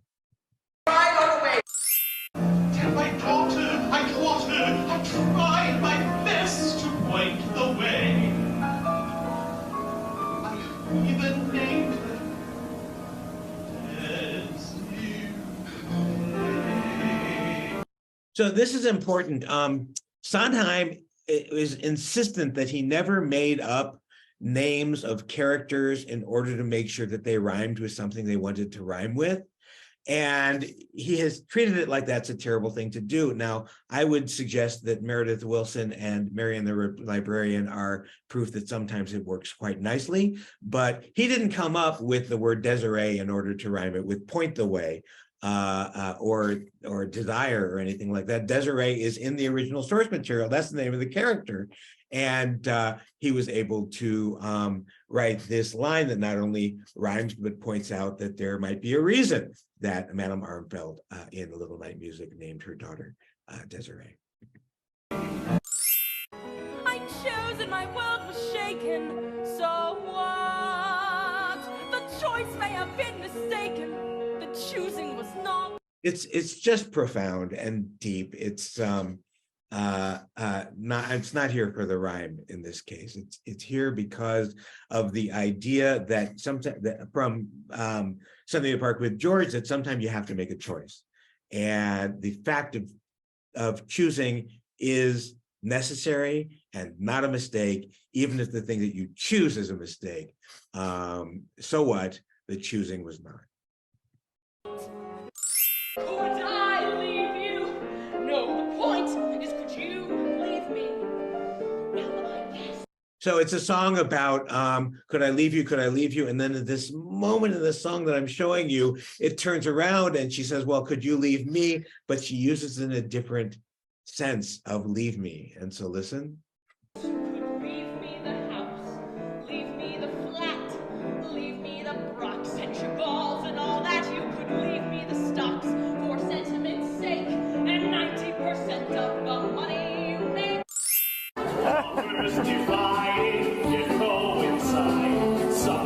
So Domina is the unpleasant, both to be around and to look at mother figure in the show, and Senex is her husband. And this is at the end of the show where everything comes together pleasantly and everybody is happy, well, except for Senex.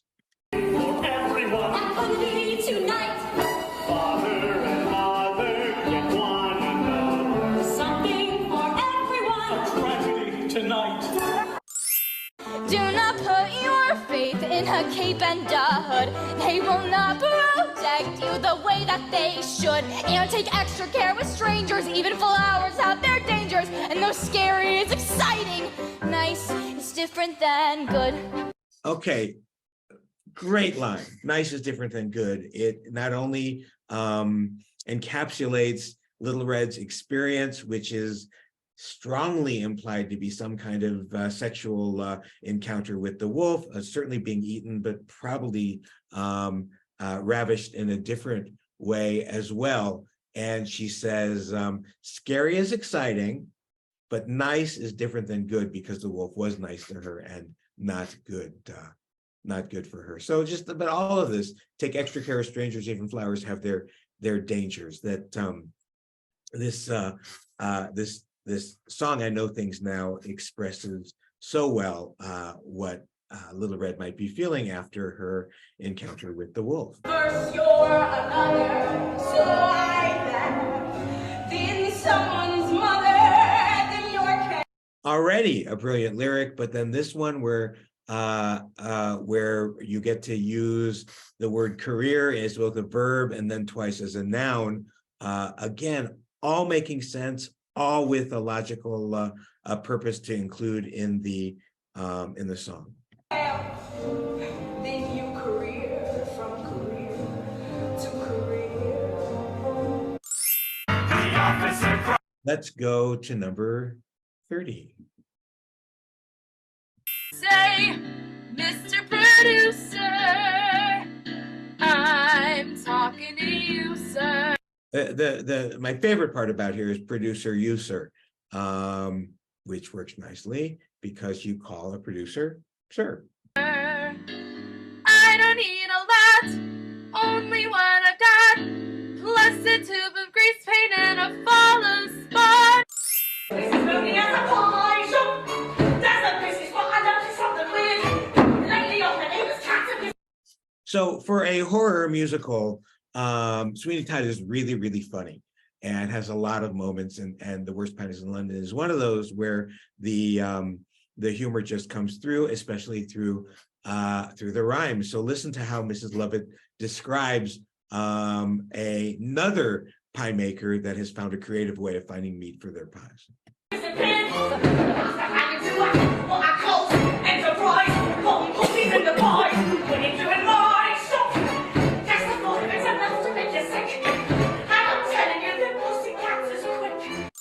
Look, ma'am, an invitation here. Ma'am, delivered by hand to hand. Ma'am, I noticed the stationery's engraved in very grand. Now you can overdo that, and there are lyricists who err on the side of too often taking a word and dividing it into two pieces. Though, as Peter pointed out with FDR, it can be really satisfying when you're able to do that. Here, I think it's really satisfying. An invitation here, ma'am, delivered by hand, and ma'am, I knows the stationery is engraved and very grand. Rhyming invitation with station, but sticking in the airy, which is important because that's what the invitation is on. Then from out of the blue, and without any guide, you know what your decision is, which is not to decide. So that goes very nicely with Sondheim's famous ambivalence, where here Cinderella is talking about her decision is not to decide.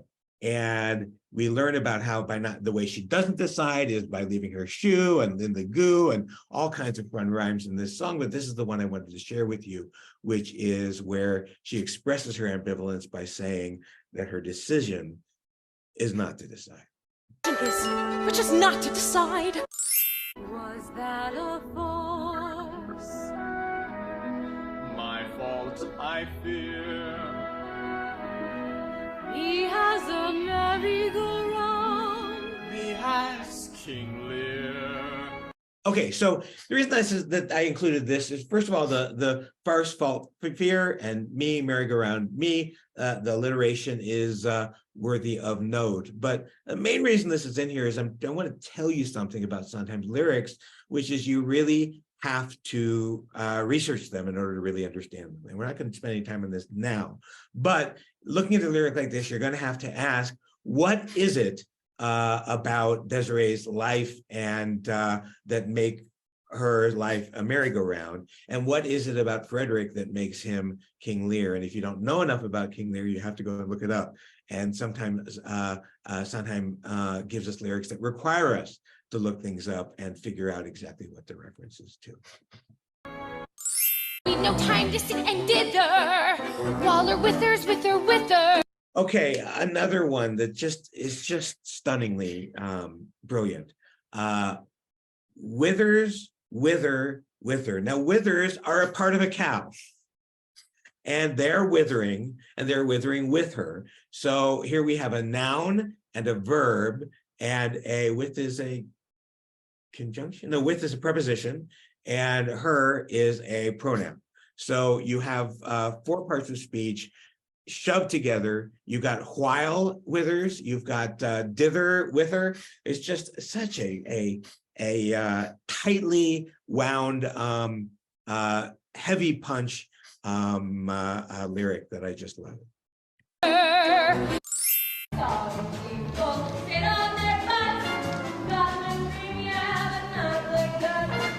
Okay, I like butts, guts, but listen to what happens next.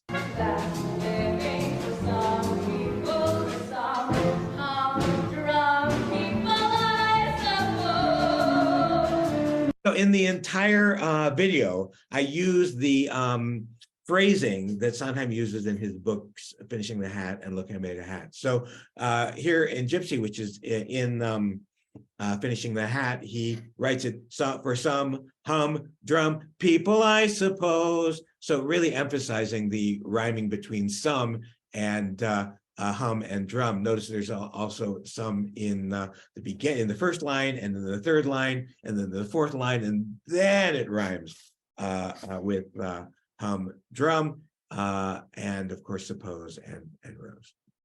Well, they can stay and rock.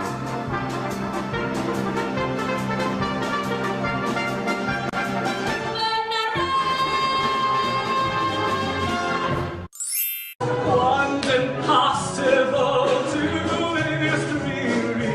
Three is So, the normal phrase is two's company, three is a crowd. This comes before that TV show Three's Company.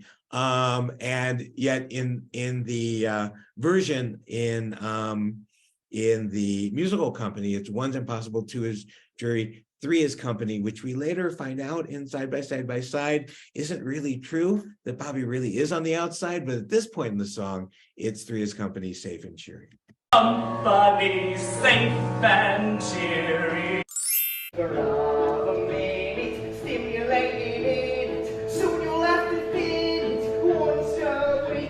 So I don't think anybody else is likely to rhyme minute with in it, but it works with the accent of the character, and it works with the theme, which is a miracle hair tonic. So rub a minute, stimulating in it, soon you'll have to thin it once a week.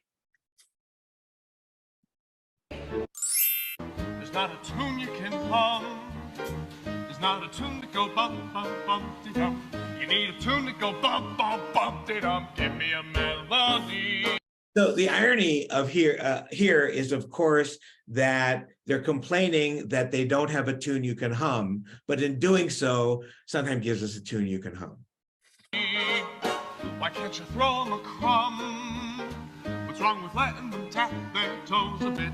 I'll let you know when Stravinsky has a hit. Which is also a fun line, that Stravinsky doesn't have hits because he doesn't give tunes you can hum. The Broadway Maven is the only free weekly Broadway appreciation course you'll find online. Every week we look at topics as diverse as Wicked, Mel Brooks musicals, and Gershwin on Broadway. You're a very special girl, not just overnight.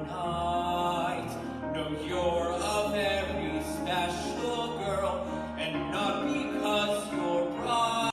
So of course it's fun that he catches himself insulting her and then tries to correct it. Not just because you're right. And then he insults her again. You're just a very special girl, June. April. Those of you who've taken my company class know that I have this theory that when he calls her June instead of April, her name is really April. He's saying, gosh, I thought you were more mature than you actually are, because June comes after April on the calendar. April. Thank you.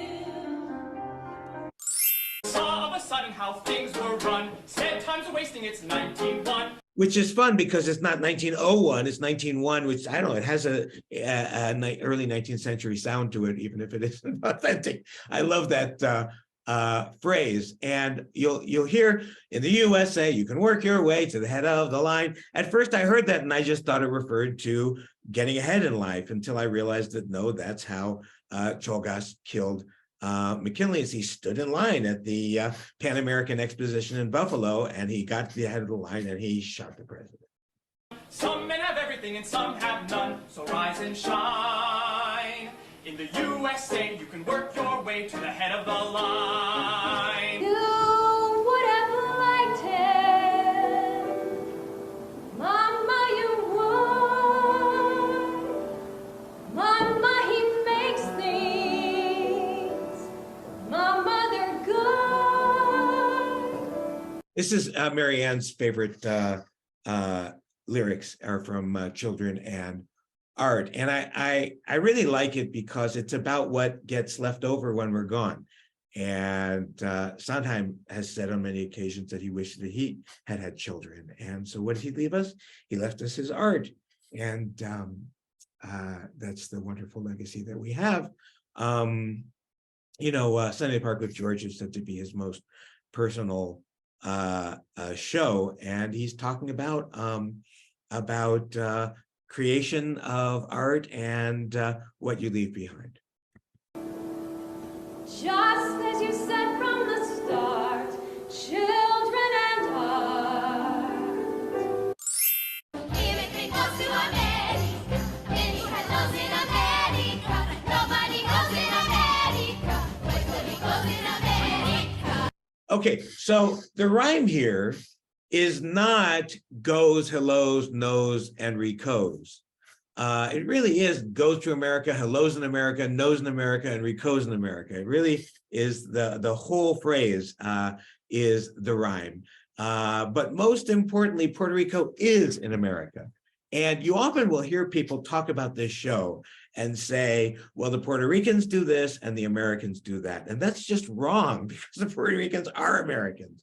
The best way to put it is white ethnic Americans or something like that, because probably the members of the Jets are children of European immigrants themselves. But nobody knows in America. Puerto Rico's in America. It's kind of sticking your thumb in the nose of the Anglo-Americans who don't even know that their rivals are fully American, just like they are. Dear Evan Hansen, Oklahoma, and Kiss Me Kate. The Broadway Maven is the only free weekly Broadway appreciation course you'll find online. Every week we look at topics as diverse as Wicked, Mel Brooks musicals, and Gershwin on Broadway. Here's what's new for the week of January 29th. YouTubers Mickey Joe Theater and our own Mateo Chavez Lewis will be presenting a class on Dear Evan Hansen on January 31st. Every week in February, we'll be doing a Rodgers and Hammerstein show, starting with Oklahoma. On Tuesday, February 7th, we'll have a class on Kiss Me, Kate. Upcoming all-access experiences include a lecture by Peter Filichia about the women of Rodgers and Hammerstein, guest speaker YouTuber Michael Ratty on rhymes, and a watch party on Lil Abner. The Broadway Maven's Weekly Blast comes out every Thursday. It contains essays, reviews, YouTube gems, surveys, and more. And then there's a YouTube channel, which has more than 150 videos on all aspects of musical theater. Recent videos include a Broadway Settings quiz, Disney's Greatest Villain song, the music of Hamilton explained, the nude scene in Hair, and the AI chatbot interprets Sondheim. For more information, Sondheim, Weidman, and Prince, I should say, in their humility, realized that they really couldn't write a Japanese score. And I don't know if they started out realizing that, or at some point they thought, oh my gosh, we're three Jews from Manhattan.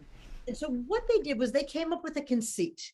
And the conceit was this: it's not going to be a Japanese score. What it's going to be is we're going to imagine a fictional playwright, a Japanese playwright, came to New York, saw a couple Broadway shows, thought, I'm going to write a Broadway show. Went back to Japan, and with his own sonic universe, the music he grew up with, he wrote a Broadway show. And I think it's brilliant. And I think it really saves the team from what otherwise would be very obvious criticisms of Orientalism. The problem, and Katrina's going like this, the problem is they didn't tell us this. It wasn't in the program notes. Nobody knew this except the creators and maybe some people who were close to them. And it's not until many years later that the scholarship came out and interviews with Sondheim, what the heck were you doing? But at the time, people didn't know. Now, of course, it was a different time. And Edward Said's book, Orientalism, came out many years after, a few years after. And I don't believe they got any contemporaneous criticism, but they do get criticism now. How dare you, white guys, pretend that you know really how to write a Japanese musical. My starter Sondheim for everybody is the original Broadway cast production of Sunday in the Park with George. Why? Why? It's the most amazing work of genius that I have ever experienced in my life. And the production, Mandy Patinkin as George and Bernadette Peters as Dot, and all the performances are just so fabulous. Yeah. I was out to dinner last night with a theater professor from Harvard, and we were talking about why do you go to the theater? Why do you go to the theater? And what she said, and I agree, is you don't go to the theater to see something you could see. They're just as well in the movies or on television. It's something where you just got to be there. There's something about the production. And so I will say that the original production, which Miriam and Ray saw and I saw as well in 1984, the theatricality of it, being in that room and the energy in that room, you can't get from the video, but you can get a lot of what makes Sondheim great: the beautiful lyrics and the beautiful storytelling, which is James Lapine, and the beautiful direction, which is James Lapine. You get a lot of it. If Sondheim without music is allowed, I'd say either of the West Side Stories are a great way to start. And I think the Into the Woods with Bernadette Peters is also a good option for somebody trying to get access to him. But to be fair, maybe West Side Story wouldn't work, because if I'm going to pick one thing, it should be something that he wrote the music to as well. So maybe I would say the Bernadette Peters Into the Woods is where I would recommend that somebody start if they really don't have they don't really have a toehold into Sondheim. That's where I might. And we're so fortunate that there's pro shots before that term existed. Professionally shot Broadway productions. They're old, they're grainy. It's not like watching the 2021 Spielberg movie. But if you're serious, it's not that hard to get through. Right. Let's go back to Pacific Overture, since that is one of the topics for today. Tell me about your history with Pacific Overtures. When did you see it the first time? I've never, that's not true. I did not see the original Broadway production. I could have. I was in New York, but I didn't. I saw it a few years ago. There was a lovely professional production of Pacific Overtures here in Boston, at a huge theater in the Round. It was a really, really good production. And then I've watched the film version many times. It's hard, it's grainy, it's old, but I have seen it, and it's worth spending the time with it. So Peter very, very wisely pointed out that the Shogun's not taking any action, and therefore the mother poisons him. I don't see the causality exactly the same. So how I understand it is the Americans must deliver their declaration to the Shogun. And that's going to open up. That's going to be the Pacific or peaceful overture between the Americans and Japan. And the Shogun's mother and everybody else thinks, we can't let this happen. This is terrible. So she very slowly poisons him, not because he's not taking action, but rather that if he's dead, there's no one to receive that overture, and therefore Japan will be protected. At least that's my interpretation. It's a very, very deep song. It's full of rhymes and premeditation. If you're going to kind of listen to a little bit of Pacific Overtures, listen to Chrysanthemum Tea with that in mind, and then go ahead and either watch or listen to Someone in a Tree, which Peter very rightly put out. Sondheim at some point said that is his favorite song ever, but that was only midway through his career. And if you asked him, he might have said other stuff. But many people say this is Sondheim as good as anything gets. When I teach Chrysanthemum Tea, I actually cut out the stuff in between, because you get something by listening to just the Shogun's mother's words. And there's lots of other characters. And I got to tell you, David, I still don't wrap my head around, a lot of stuff, but Chrysanthemum Tea with the interludes, I haven't quite figured out why they're there. And I trust, because I trust John Wyman and I trust Stephen Sondheim, it all makes sense. It's all deep and multi-layered and logical. But it's like everything. I haven't done it yet. I love your archaeologist metaphor, David, that things are lying there and he excavates and brings them to us.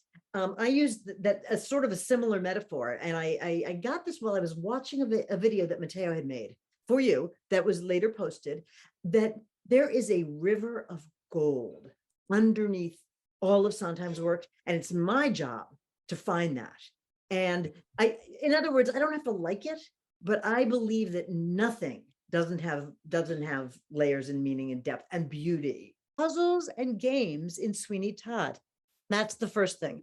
But before I do that, David has very kindly allowed me to give you my contact information, which is talkingsondheim@gmail.com. And I'm going to start a series of classes on February 5th. You can email me for the link, or you can see it there. It's a tiny URL. What Makes Sondheim Great? WMSG, Feb 23. So yeah, I'm super excited to talk about Sweeney Todd, which is really one of my favorite shows. And Mateo gave me the perfect introduction because he was talking about Sondheim's puzzle mind. We hear about that a lot, and I'm going to tell you what that is, and also about how Sondheim likes to play games in real life, but also in his music.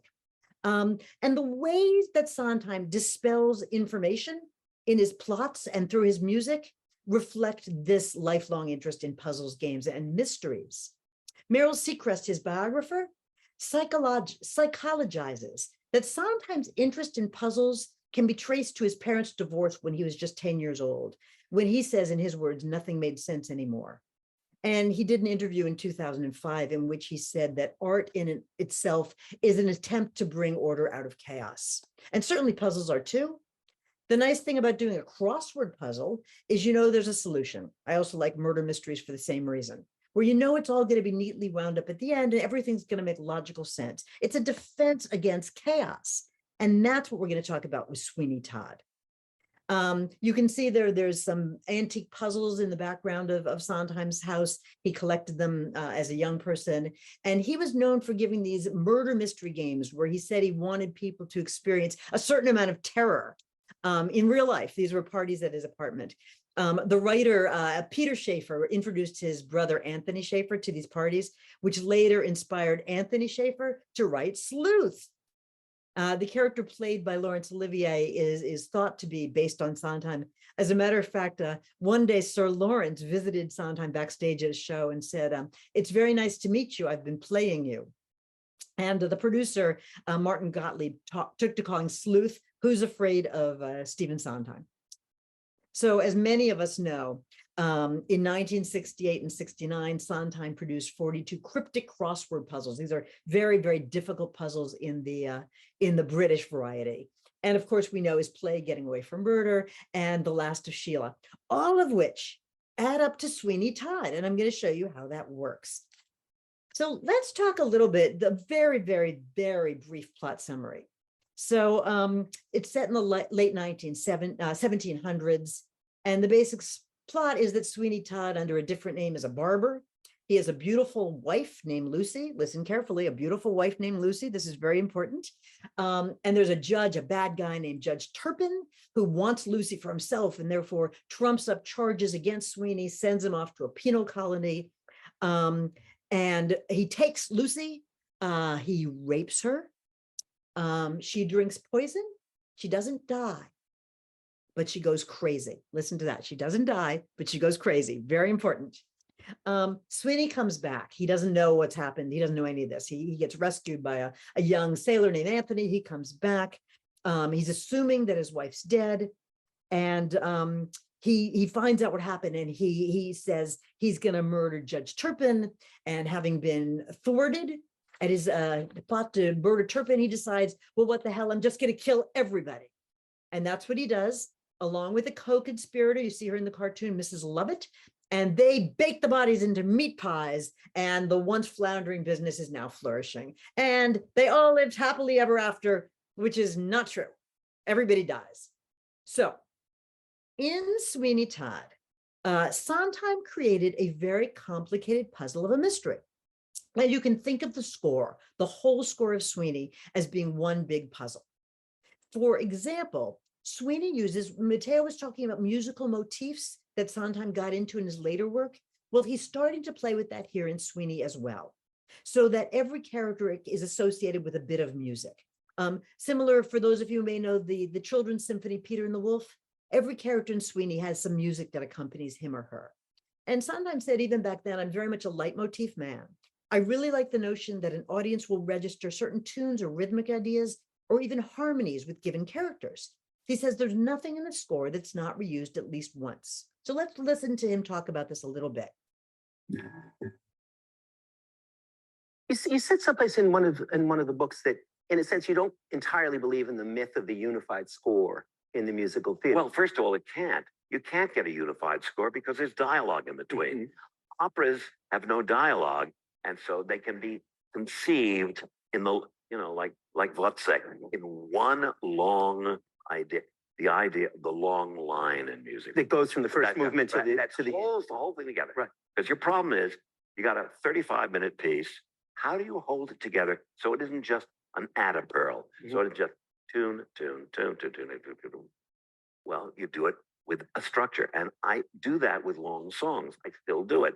I structure the long line before I start filling in everything. But when you're writing something, like Sweeney Todd, where the characters' little cells, you know they're going to collide. So you start melding them together. So eventually, when you get to the big moments, there is a sense of structure because you've been using the material that you've been setting up all the way through. I found, incidentally, this sounds so pretentiously intellectual, but in fact, what it does is save you a huge amount of work. Because if you can take, I got this idea, and I got this idea, and I got it. Now I'm going to build a score. You don't have to invent very much, do you? You take this one and you turn it upside down, and it's a new tune. Take this one, you take the harmony, say, instead of major, let's make it minor. And suddenly it's a new song. You take this one, and everybody says, oh, see how he held the score together. It's so fertile. Exactly. And of course, it's not So the Sweeney Todd score is huge, as Sondheim had said, and almost the whole show is sung, and what's not sung is underscored. It has 31 songs. That's a big score.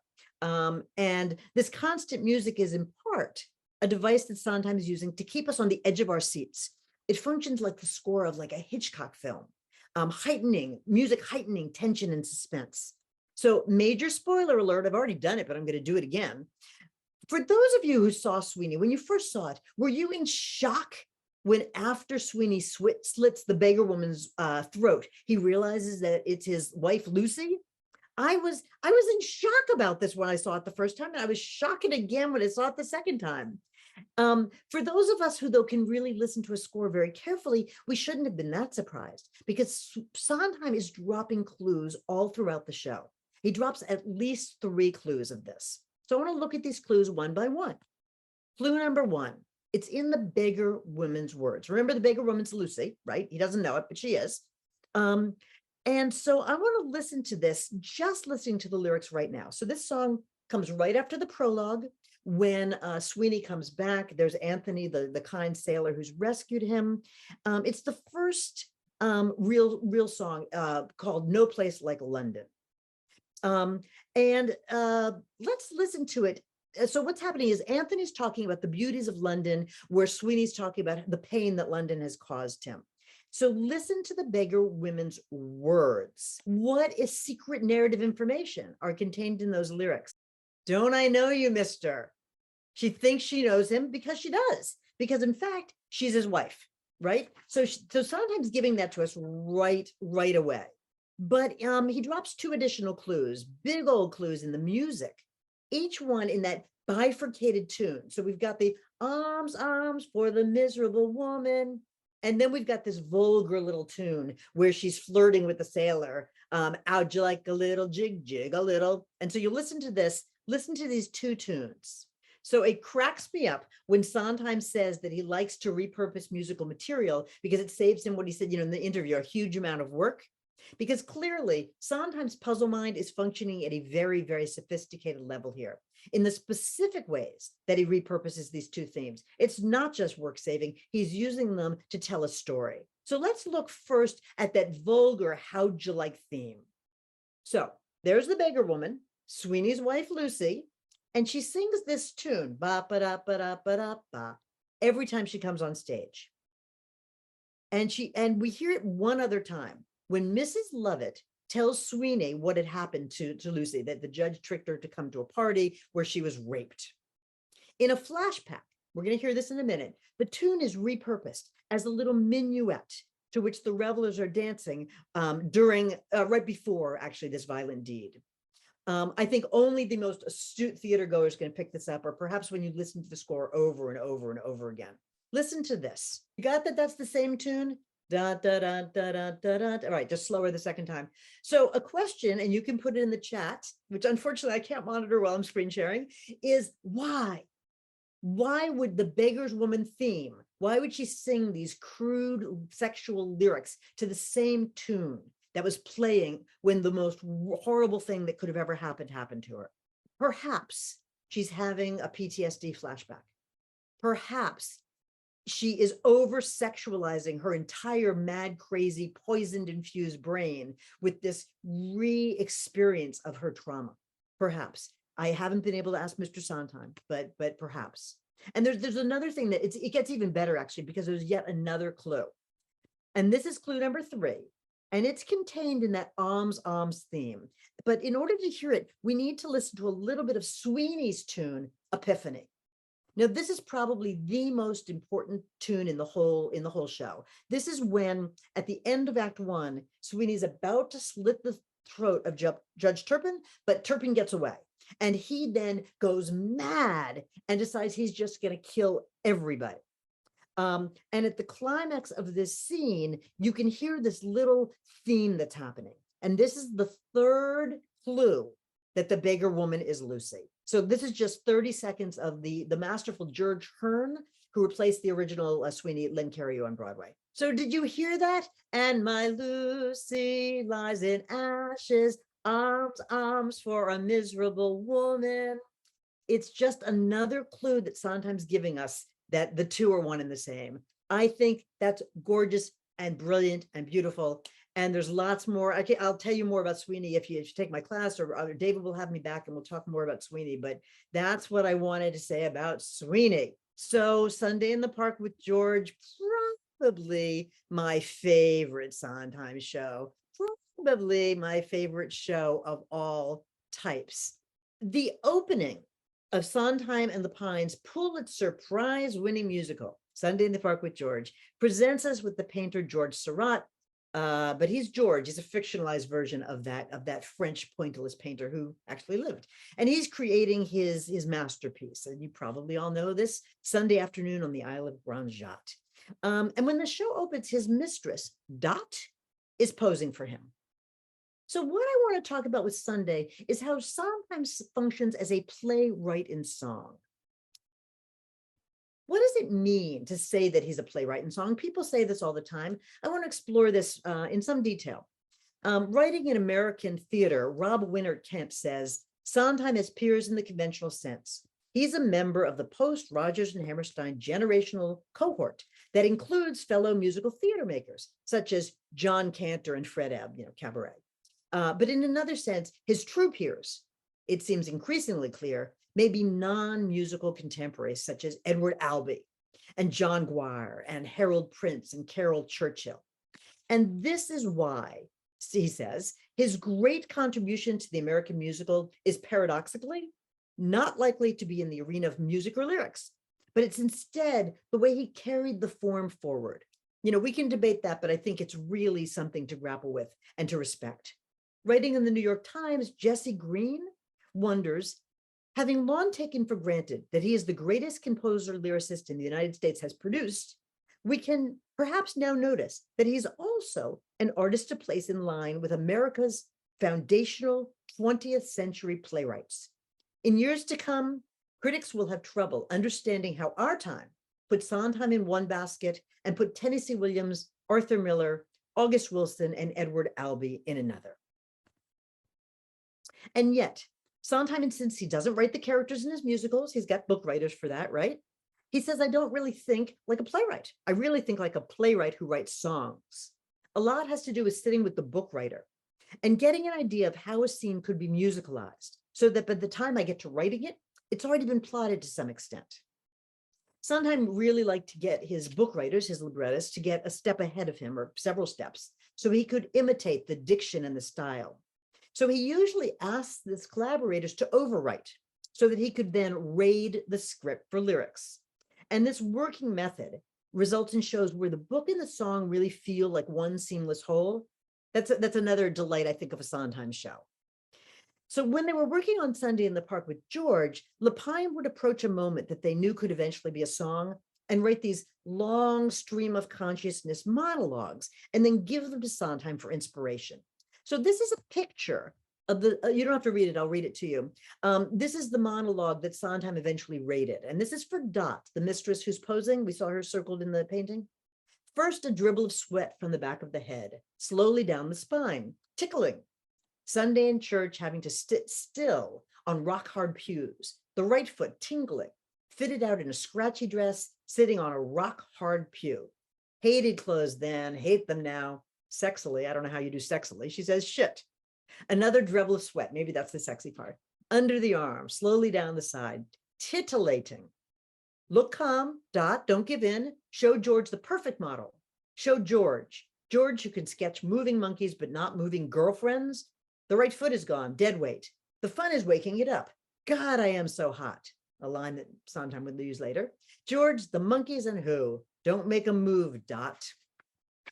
So this is about what Sondheim does then when he gets this kind of a text from his collaborator. The way you get into the character, the way you get into the song, both musically and lyrically, is to become the character. It's the only way. I don't know how else you do it, unless you're the playwright who created the character in the first place. But I'm always writing for characters that somebody else has created, my collaborator, and so the only way I can get into it, I've said, and it's probably an exaggeration, but not much, that by the time I get through writing a score, I know the book better than the book writer does, because I've examined every word and questioned the book writer on every word. Why does she say this? Why doesn't she say that? And that's getting to know the character. And then writing the song is acting it, you know.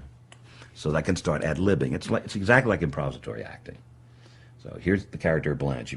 We're hiring you to play Blanche. Okay, just veer from the Tennessee Williams script and just start ad-libbing as Blanche. If you're thoroughly in the character, you can do it. You may not have the poetry he has, but everything you say will be in the character of Blanche. That's what I do. I take off from what the book writer has written, and sometimes using a line of his as a springboard, and ad-lib and improvise as that character.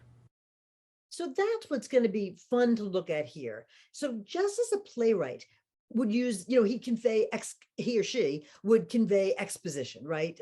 Character, monologue, dialogue, all of which would further the plot, right?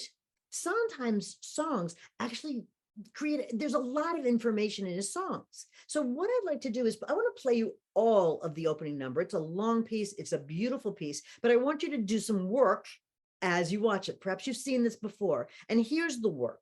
To find out, ask yourself the questions. How does Dot feel about modeling? Why does she model? Why is she with George, for whom she's got some quibbles with George? What's their sex life like? What's her personal ambition? What would you say her intelligence is like? Lots of other questions that you can ask, but these are some. You can ask what their relationship is like. What's going on with Dot, and why is she saying these words? So we're going to watch it, and then we'll come back to these questions, and you can put them in the chat as you notice them. Okay, here we go. This is the beautiful, amazing Bernadette Peters. Oh my gosh, what an opening number. What an opening number. And I am curious about what else does the opening number do in this particular case?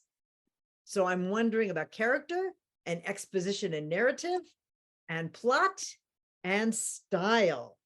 So let's talk for just a minute about character. Did you notice the sort of similarities and difference between this song and Lepine's text? For one thing, this is the first time we see Dot, so we really have to figure out who the heck she is. I think she's a lot more sassy and a lot more funny than that little monologue of Lepine's. Now, Lepine, of course, didn't mean for this to be presented as a monologue. This was for Stephen Sondheim to look at. But Sondheim really does give her, I think, some real zest.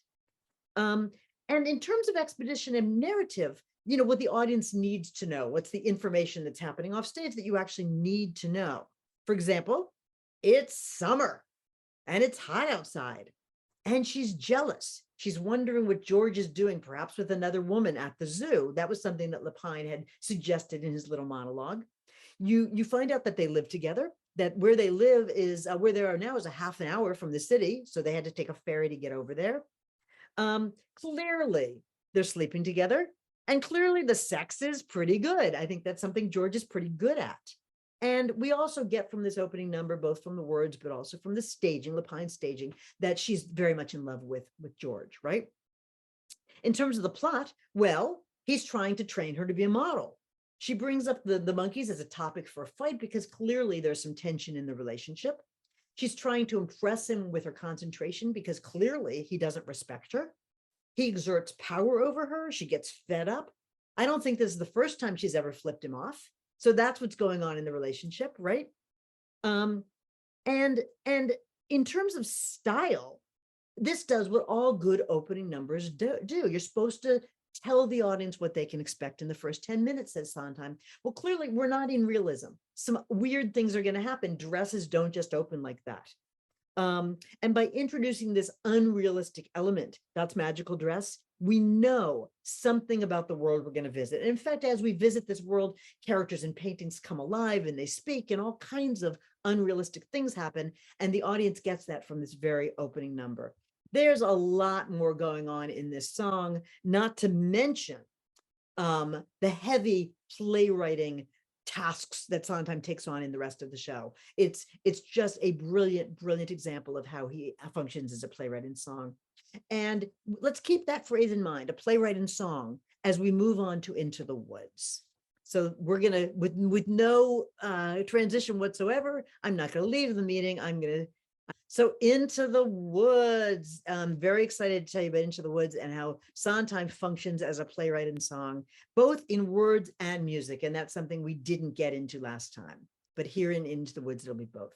So Into the Woods is the second collaboration between Lapine. By the way, I'm seeing that you're chatting and I'm thrilled about it. I'll read the chat afterwards and hear all your neat comments. Just want you to know I'm not ignoring it.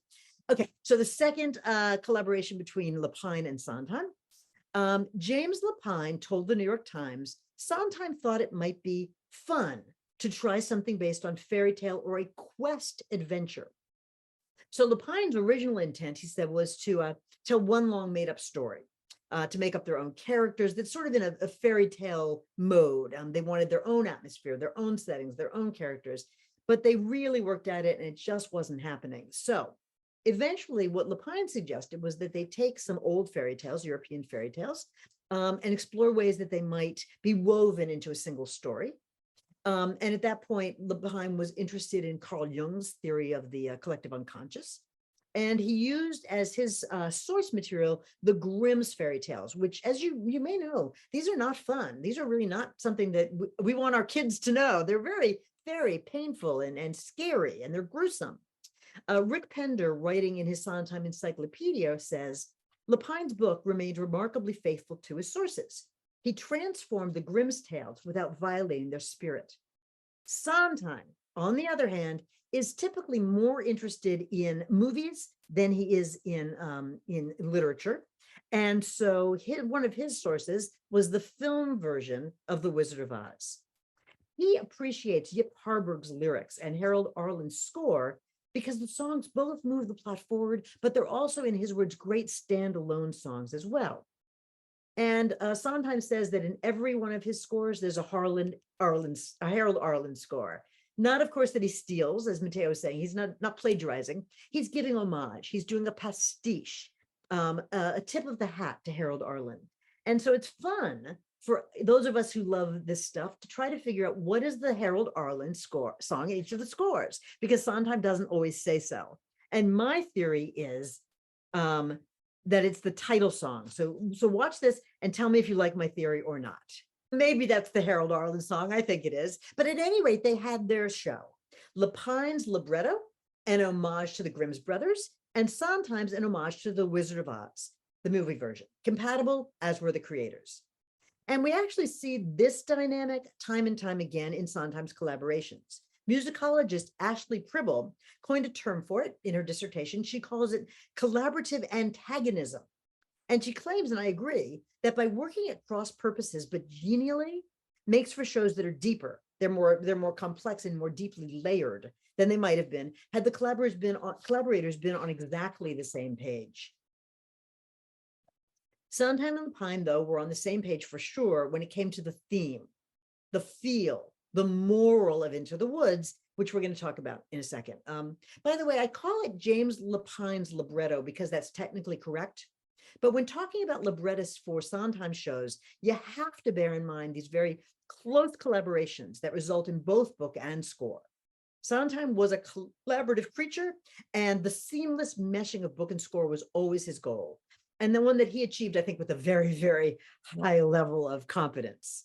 So the libretto is this mashup of familiar European fairy tales, including Cinderella, Jack and the Beanstalk, Little Red Riding Hood, with Lepine's original tale of a childless baker and his wife tying them all together as the couple go into the woods to frantically search for some items that a witch had requested or demanded that they bring her in order to break the spell of infertility that she's placed upon the couple. So each of the main characters has a wish. Cinderella wants to attend the king's festival and meet the prince. The baker and his wife, of course, want to have a child. Jack's mother needs her son to sell his beloved pet, the milky white cow. He's mangy and no longer gives milk. The princes want to marry, and Little Red to bring her poor old granny in the woods a loaf of bread, and the wolf to eat Little Red and her poor old granny in the woods. So by the end of Act 1, all of the characters have gotten what they wish for.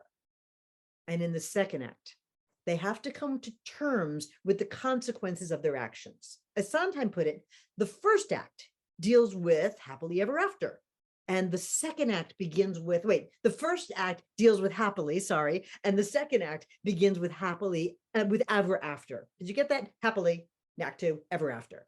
By the end of the show, a number of characters will have died, including Jack's mother and the baker's wife. And those surviving, like the characters in Merrily We Roll Along, have to wrestle with the question of whether getting what you want is actually what you want. This is a theme that Sondheim returns to time and time again. And Into the Woods, therefore, is not so much about fantasy as it is about reality. Because in the process of getting what they want, the characters have committed some pretty morally objectionable acts. Jack steals from the giant. The baker deceives Jack. The baker's wife commits adultery, steals from Rapunzel. Cinderella deceives the prince. And oh yeah, Jack kills the giant. So in Act 2, Cinderella, Jack, Little Red, the baker and his wife are not only forced to reassess the value of their original wishes, but they have to grapple with the consequences, their responsibilities to one another, given the havoc that they have set into motion. So when the widow giant is seeking revenge on her husband's death in Act 2, the characters have this decision to make. Do they give Jack to the giant? He's the one who killed her husband, or do they come together to save Jack and the entire community? So here's Sondheim talking about this. Yeah, you have 3 minutes. Ways of looking at each of these characters has a little transgression, and all their transgressions add up into one huge transgression. And in the second act, it's the consequences of that transgression that arise. What have they brought on themselves? And having discovered what they brought on themselves, which is nothing more nor less than the end of the world, they have to band together and become a community and have some kind of inter-responsibility and not just be each for himself in order to save the world, to put it back together again. So Sondheim has said, and this will be in conclusion, I think the final step of maturity is feeling responsibility for everybody. If I could have written a song called No Man is an Island, I would have. But that's what the song at the end, No One is Alone, is about. And what he likes about the title of No One is Alone is it says 2 things. First of all, no one is lonely. You're not alone. I'm on your side. I love you. But the other thing is no one is alone. You have to be careful what you do to people. You can't just go stealing gold and selling cows for more than they're worth because it affects everybody else. So this is where Sondheim and Lapine come together, seamless meshing when they get into the moral of Into the Woods. So that's just a little taste of Into the Woods. The Broadway Maven is the only free weekly Broadway appreciation course you'll find online. Every week we look at topics as diverse as Wicked, Mel Brooks musicals, and Gershwin on Broadway. He begins to stop playing around so much in his later shows and just deliver. Because he's kind of figured out what his secret formula is that works really, really well. And he begins to use that. And it all has to do with motifs. So that's what we're going to talk about in the next video. My favorite kind of motif is a musical motif. So it's a melody that keeps coming back. For example, something like this. Just off the top of my head here.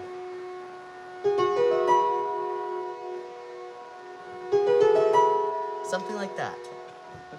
That, of course, is the main theme of Sunday in the Park with George. It opens the show, it comes in during the big crescendo on Sunday, and it is actually very similar to George's 2 big songs. But that's one of the things I'll talk about. So this is my favorite thing to talk about, is motifs. And I could talk about this for like I could do a whole half-hour session on each one of these, or longer. So I'm going to try to keep it nice and short. Sweeney Todd, Sondheim has said, was created like entirely basically with motifs. Every little bit of music you hear in the show shows up somewhere else and comes to represent something. An example from Sunday in the Park with George. There are so many in Sunday in the Park with George that I want to look at. Almost all of them. You can find them in the very first musical number. We've got... Sorry, this is why I keep losing the pages, because I have to keep flipping back and forth. So here's my Sunday file. So in the very first number of Sunday, we get that, like, that sound, which comes back over and over again, and comes to kind of represent the painting that George is working on. We've got, Dot sings, "Your eyes, George, I love your eyes, George. I love your beard, George. I love your size, George. But most, George, of all, most of all, I love your painting." So when she sings about, when Dot, George's mistress, sings about George's painting, we get this. Right? But before then, we're getting this. And that, so that is two motifs in like 2 bars of music that we're introduced to in the opening number. This comes to represent Dot and George's relationship. It comes up all the time. It comes up at the beginning of Everybody Loves Louie, when Dot and George have broken up, and Dot is trying to make George jealous. She goes, "Hello, George. Where did you go, George? I know you're near, George." Right? It's the same chords. Then when George is singing the song about why he or why Dot left him, finishing the hat, he sings, "Yes, she looks for me." Good, same chords. Right? Then later on, when Dot is leaving to America, she comes to George's studio and she says, "I came to tell you that I'm leaving because I thought you might like to know. How silly of me, because you care about nothing," or something like that. I don't know the exact words that she says, but when she's saying that, underneath her are those chords, the exact same chords. And then, like at the end, when the reincarnation of Dot comes out and her and George together sing "Move On," guess what chords? Underscore Dot coming out, right? Like it comes up every time Dot and George have a major moment on stage together. And that's not a finite list, by the way. Like, there's 100 more examples, not literally 100, maybe literally 100. There's many more examples of that throughout the show. And then the other one, that whole sound that comes up when Dot starts singing about George's painting, and it's.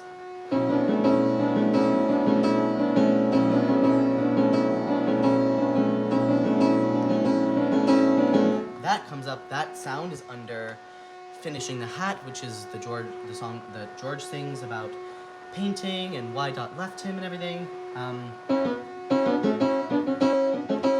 That's under there. It's under "Color and Light" when we get to watch George painting the painting. That shows up in that number as well. So it's all over the place, and it comes to represent kind of the painting.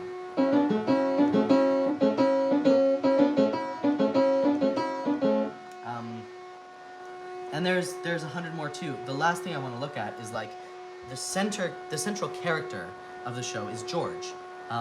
In the first act, it's George Seurat in France in, I think, the 1800s. And then in the second act, it's George, the guy, in America in the present day, and who's like a descendant of George and is kind of a reincarnation of him and is played by the same actor. And each version of George sings basically one major song and a few other things, obviously, but they both have the one big solo that kind of defines who they are. For past George, it's "Finishing the Hat," which sounds like this. Finishing the hat, how you have to finish the hat, how you watch the rest of the world from a window while you finish the hat. That's the melody. Ba-da-da-da-da. Right? That's the melody he's singing in Finishing the Hat. Then 100 years later, there's George, as if it's not enough that he was played by the same actor and that we know he's a descendant of the other George and that he's also an artist, but as if to hammer home the point that this is like a reincarnation of George, they're singing almost the same melody because he sings bit by bit, putting it together. Finishing the hat, putting it together. So the only difference is that hat is one syllable and gather is two syllables, but otherwise it's exactly the same melody on finishing the hat and putting it together, right? It's exactly the same. So past George, present George, that motif ties them together. And of course, who's the central character of the show? It's George. So what is the main theme of the show that opens the show and comes back all the time? It's this sound, right? Which, where is it? Here we go. Yep. Right? Ooh, that was very wrong. Right? These kinds of chords.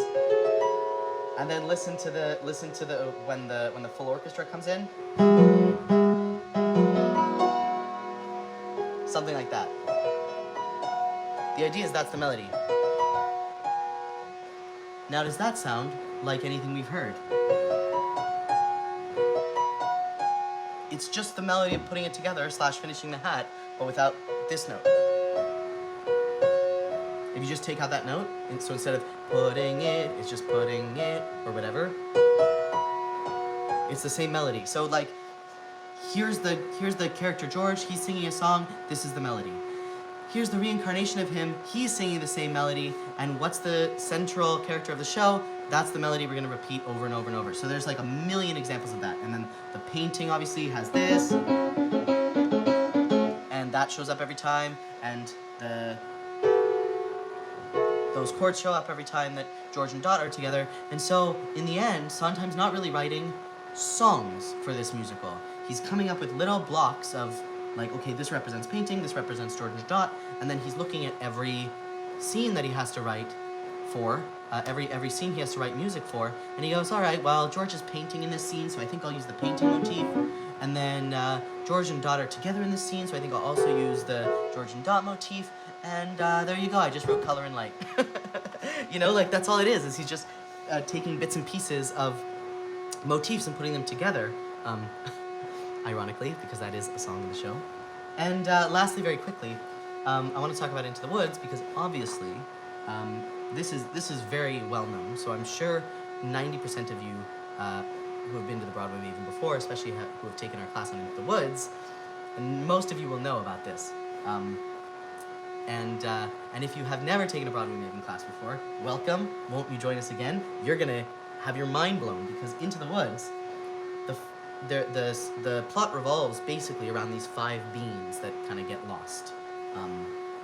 And they're magic beans, obviously, and they make the beanstalk grow, where Jack climbs up to get the giant's harp and chicken and whatever. That's the whole, it's all the fairy tales coming together, so Jack and the Beanstalk is a huge part of that. And so there's these 5 magic beans that the witch has in her garden. And the very first time the witch comes out, we have this like really gross, ugly chord, like this like witch chord, which I don't know exactly what it is. I don't really want to look up exactly what the chord is because it doesn't matter. It's just, suffice to say, some gross chord down here, and then on top we have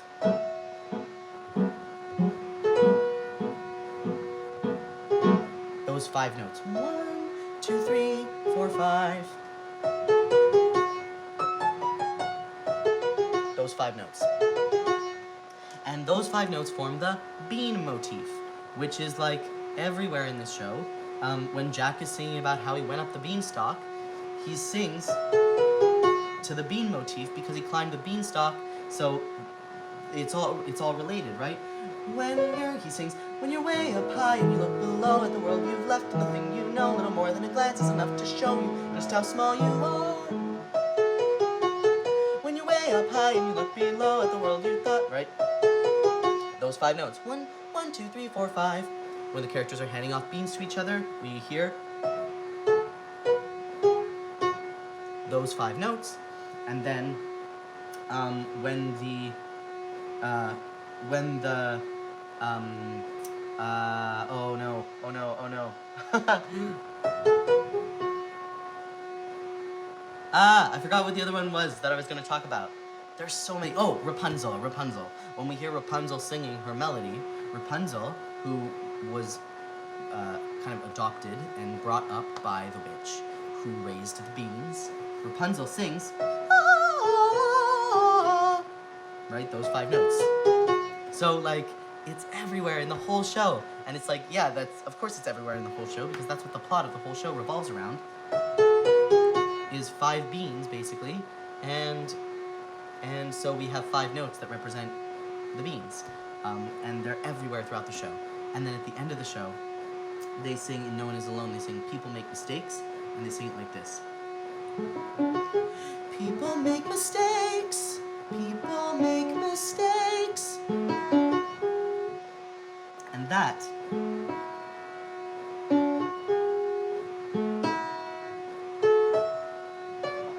is just the reverse of that bean motif. It starts with this big leap up. Well, the bean motif starts with a big leap down, right? Right? It's just the reverse thing. And so it's kind of like they're looking at the other side of like the whole show. They've all been fighting over these beans, and they want the beans, and who's got the beans, and the beans are this major plot point.